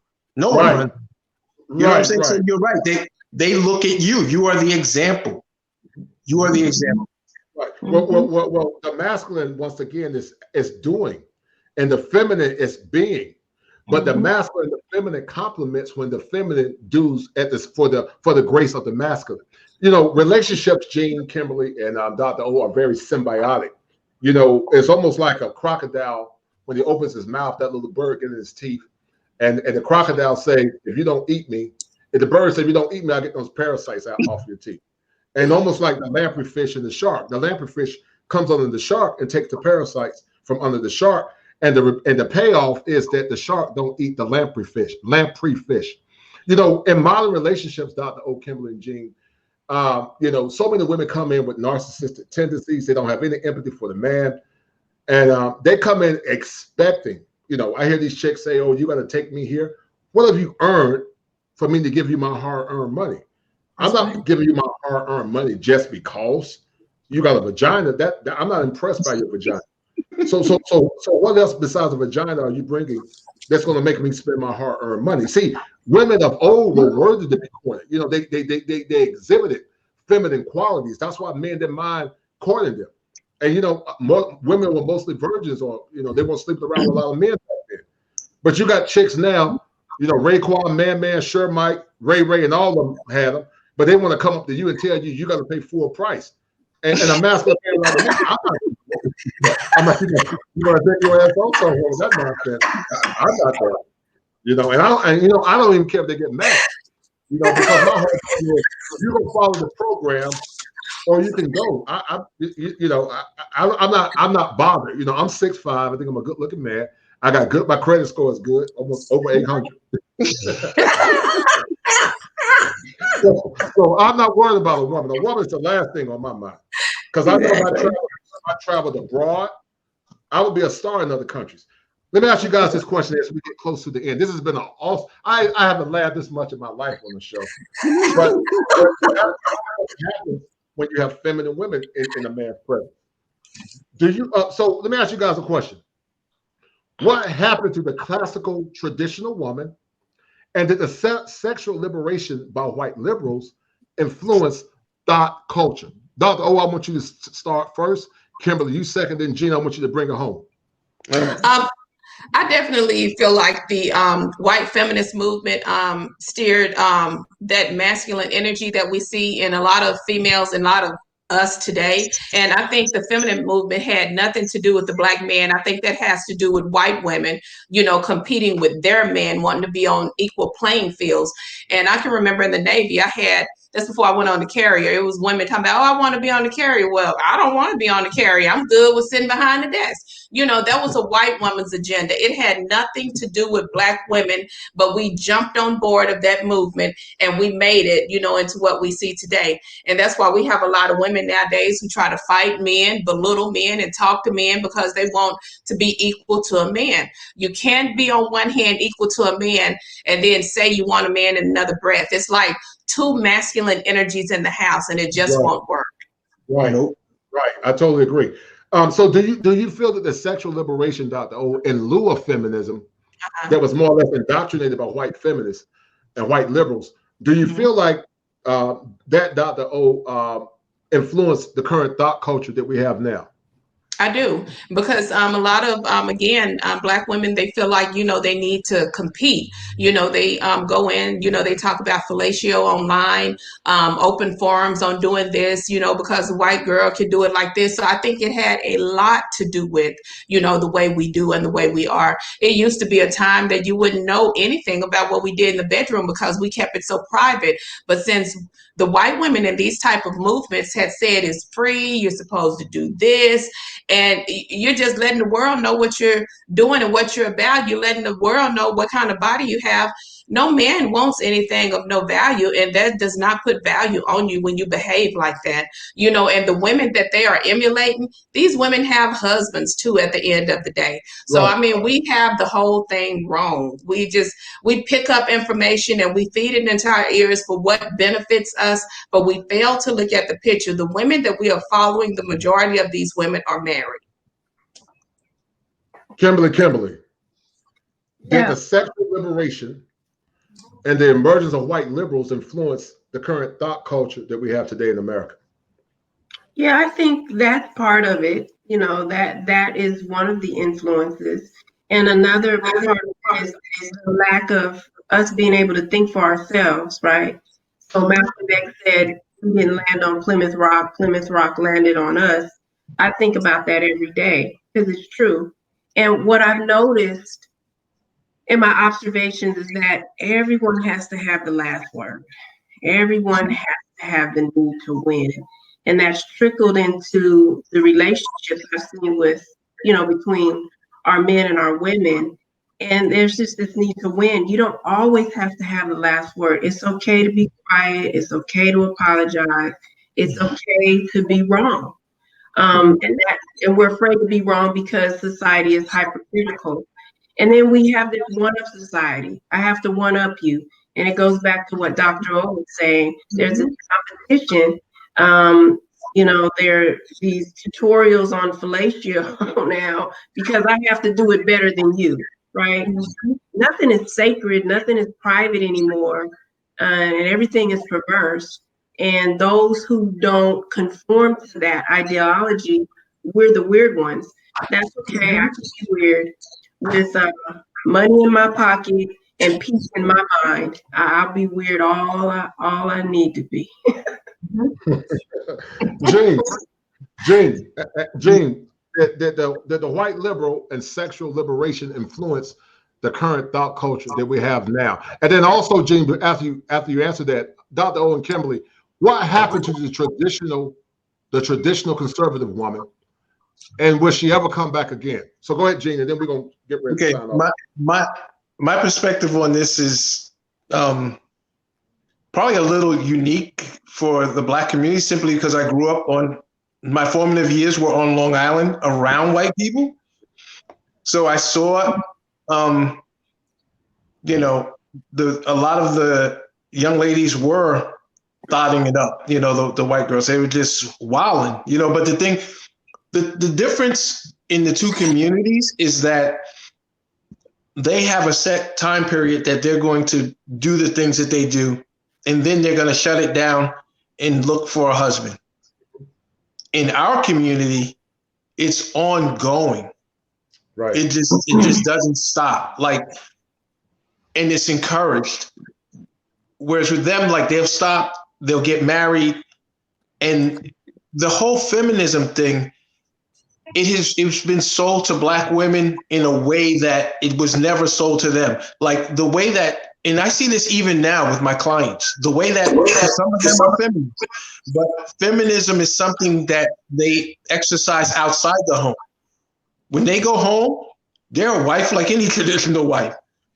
I know them, I know their husbands, I know their kids. They're not at home trying to do anything but be a wife, even if they make more than their husband. It does not matter.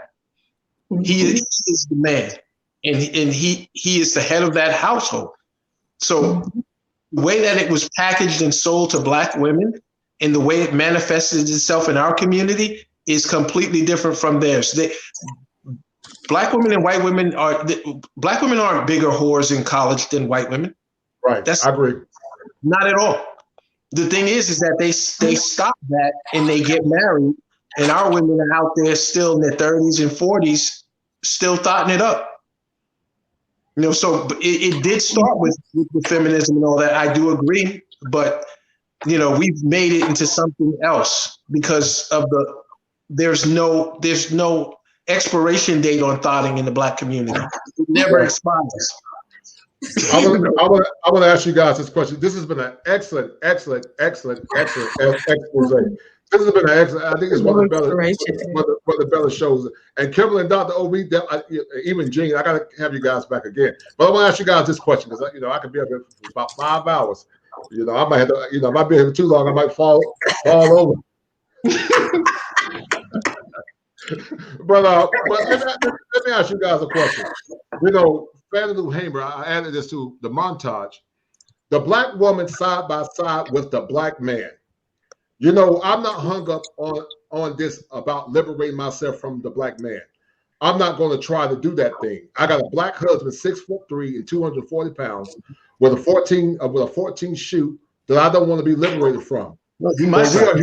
But we are here to work by side with the Black man to try to bring liberation to all people. Now, there's emasculation in white communities and other communities, but what happened to the traditional woman, Dr. Owen Kimberly, like Fannie Lou Hamer? What happened to the old school traditional archetype like Fannie Lou Hamer? What happened to her? Where did she go? I think what happened to the traditional woman is I think the majority of us has kind of gotten shamed into covering up our traditions because we feel like, that we're no longer in style. We feel like we have to compete against the thought culture I love that, G, with no expiration date. I wrote that down, actually. So I feel that, unfortunately, we feel like we have to compete with that. So we kind of shun away from, talking about the traditions of a traditional woman, how you're supposed to behave, how you should treat, your man, how you should behave in public, how you should dress and speak in public, So I think a lot of times, we have just moved away from all of that.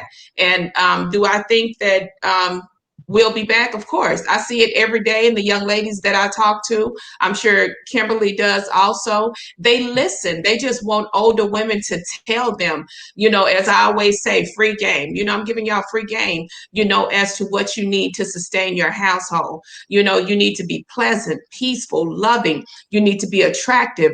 When I leave the house, to show you the way I differentiate myself, from the women out in the world, I no longer own a pair of blue jeans. So when you see me out in the world, I feel like the thought culture has messed it up so much. I'll have a nice shirt and some slacks and some shoes, and I'm going because I want to bring that feminine nature back. I always smell well. I'm always going to have my pearls on because if you interact with a little girl and I catch them looking in the distance all the time at me when I walk, they want to see that. But if they don't see it, they don't know any better. We don't have little girls nowadays that say, oh, mama, I want to be like her, because of what they see. So I think it's imperative that ladies like Kimberly, myself, and other ladies that are out here continue to show young ladies, and believe it or not, ladies in their 20s and 30s, what a lady looks like and how we behave and how we speak and how we talk. I think that's important. And I think that with shows like yours, Dennis and Kevin's, as long as we have the forum to talk, I think that it is a chance for us to come back strong. Kimberly, give me your input. Give me your input, Kimberly. What's your take on it? I think, with the younger ladies, they have this term called FOMO, fear of missing out. And it's kind of a reverse psychology thing. If you model yourself like Dr. O, then you're going to see her and there's this fear of missing out. Oh, she has something. What is it? I want to be like that. And if we had more women that carry themselves, even, older, younger, there could be this movement. And what me as an older person, when I mentor the younger people, I find the one who's the influencer in the group. And I focus myself on that young influencer, because her circle or his circle, they're going to follow him or they're going to follow her. I'm partial to Black men. Everyone knows that. If you know me, you know how much I love Black men. There's nothing you can say bad about them to me without a fight. No doubt, respect. So I talk to the young men. I say, hey, when you go out on a date and you pick her up, you have a collared shirt on, you go in and you ask if you could use the bathroom, and you look at her bathroom. If it's nasty, she's nasty, you leave. Look at that kitchen, look at her nails, look at those toes. Look at that car. If it's nasty, she's nasty, you leave. A lot of women don't like what I'm saying, but it's true. Just stop being nasty, slow down, keep the nickel between your knees, and just learn how to cook, learn how to clean, even though that's not a man's most, the most important thing, but it's good for you and yourself to know how to build a home and keep a home. Right. And stop majoring in the minor. Get your finances right. Just all these little things. But that's just my take on it. And I do lead by example. I don't tell these young ladies and young men anything that I don't do, right? Because I have to have street cred, right? No doubt. I have to be credible, right? Okay. Real quick, I want to ask you guys a question. I'm going to let you guys go because I know you guys got to go. First of all, honored to have this discussion. Gene, man, oh my God, brother, I'm so glad you came in, because you're giving a paradoxical opinion to what these women are saying, but you're actually giving them input as well. Dr. Ogun put that in her next book, Expiration Day. Expiration Day. I love it. But Kimberly and Dr. O, you both are very intelligent and educated women, but also very feminine.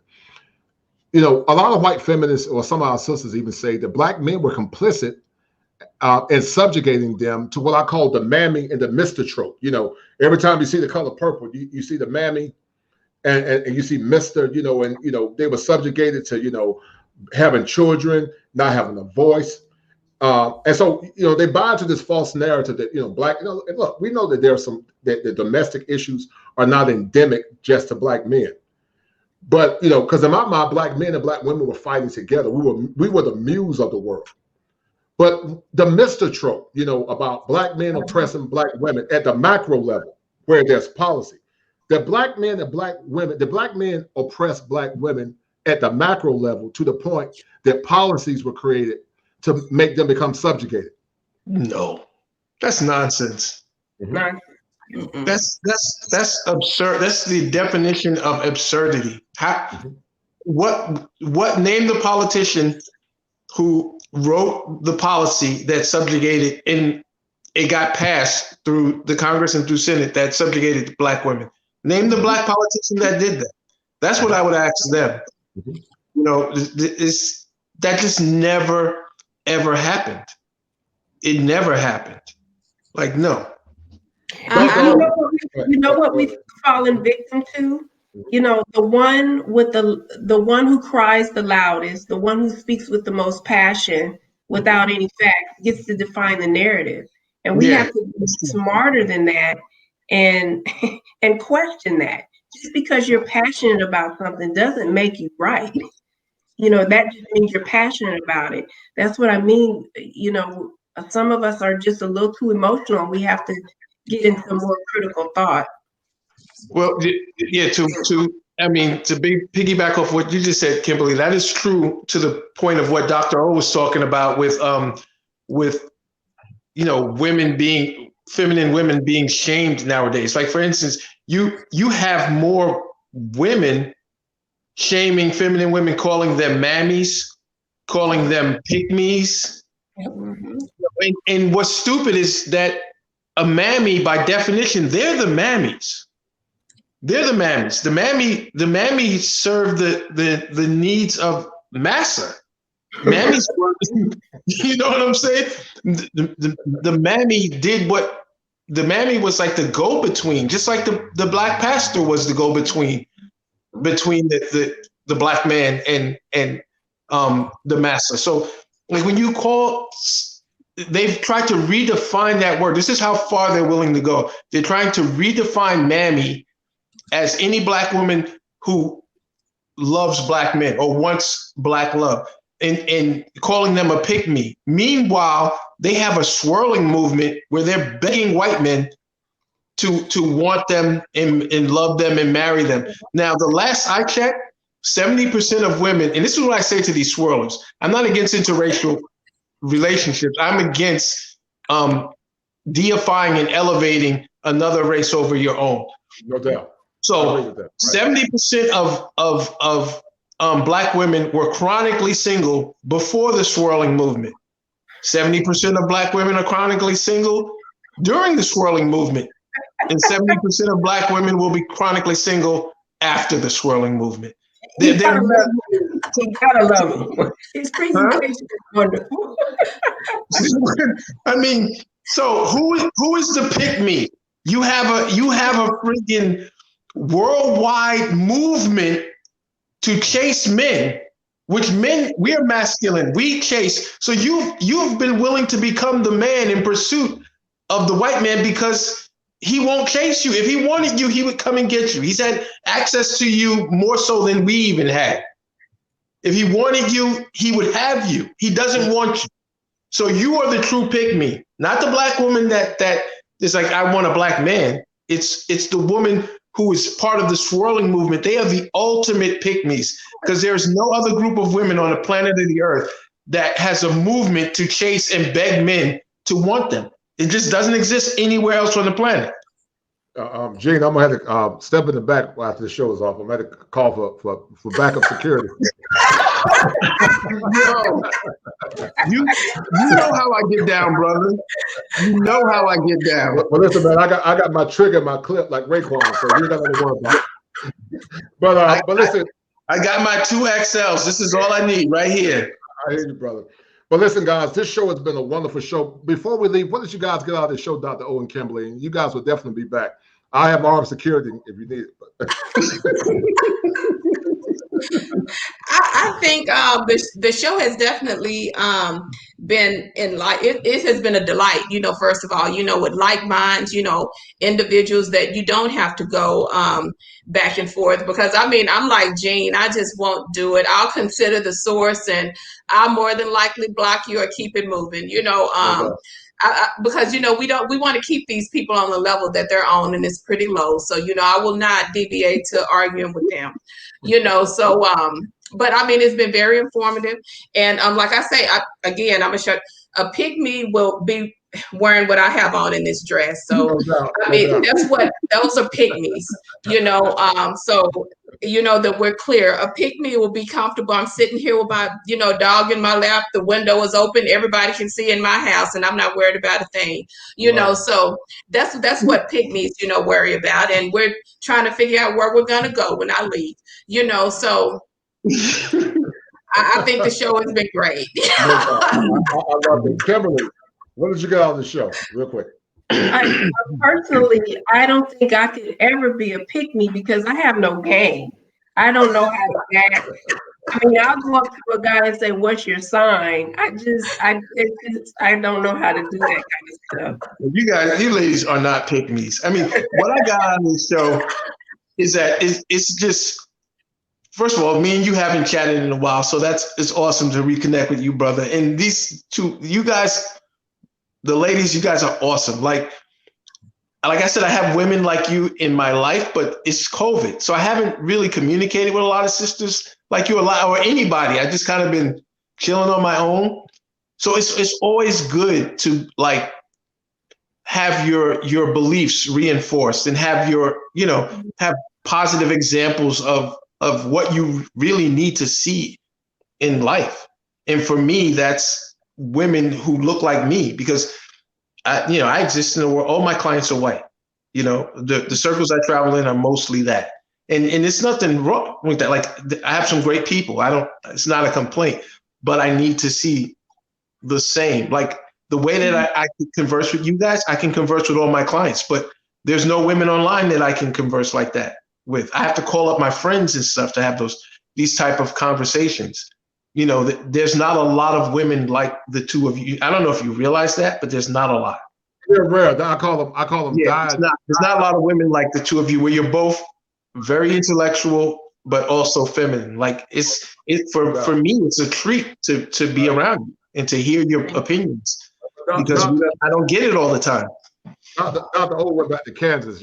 She went back to Kansas and reformed herself, man. She went to Kansas. She was on the river mall.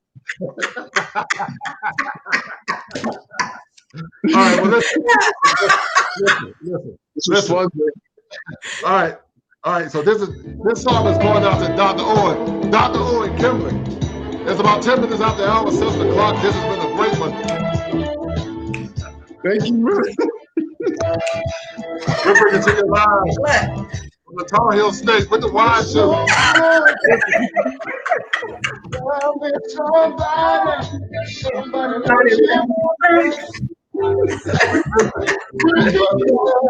want to go man? You gotta learn how.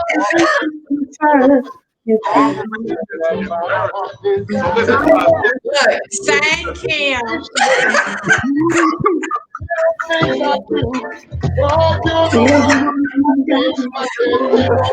Man, I can't even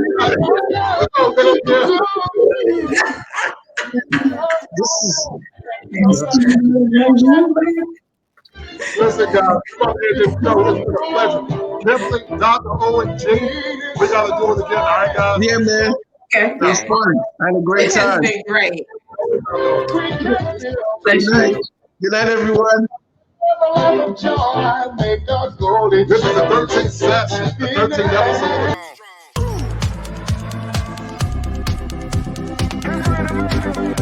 Tree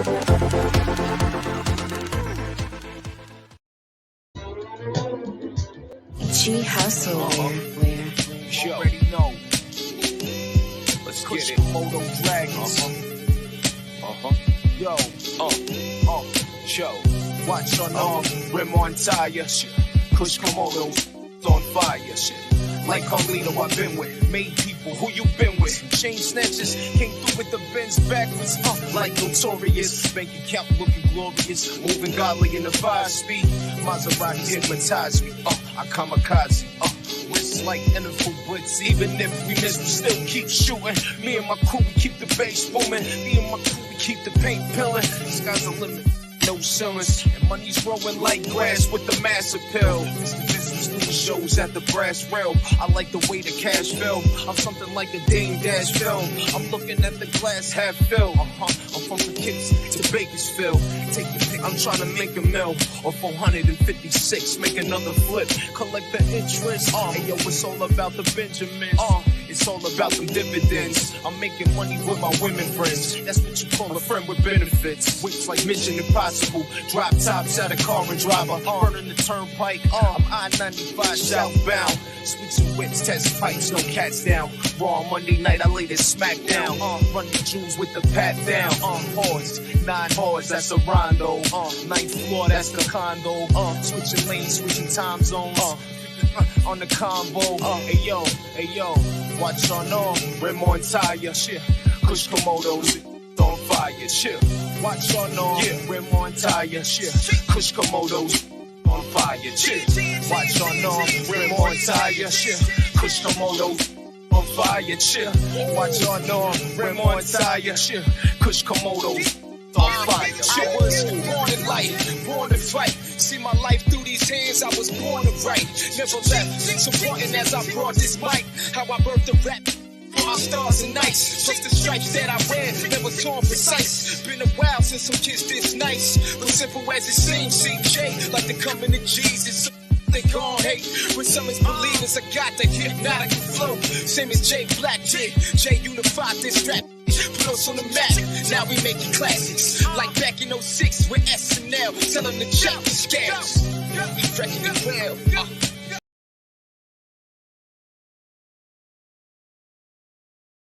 Get strong.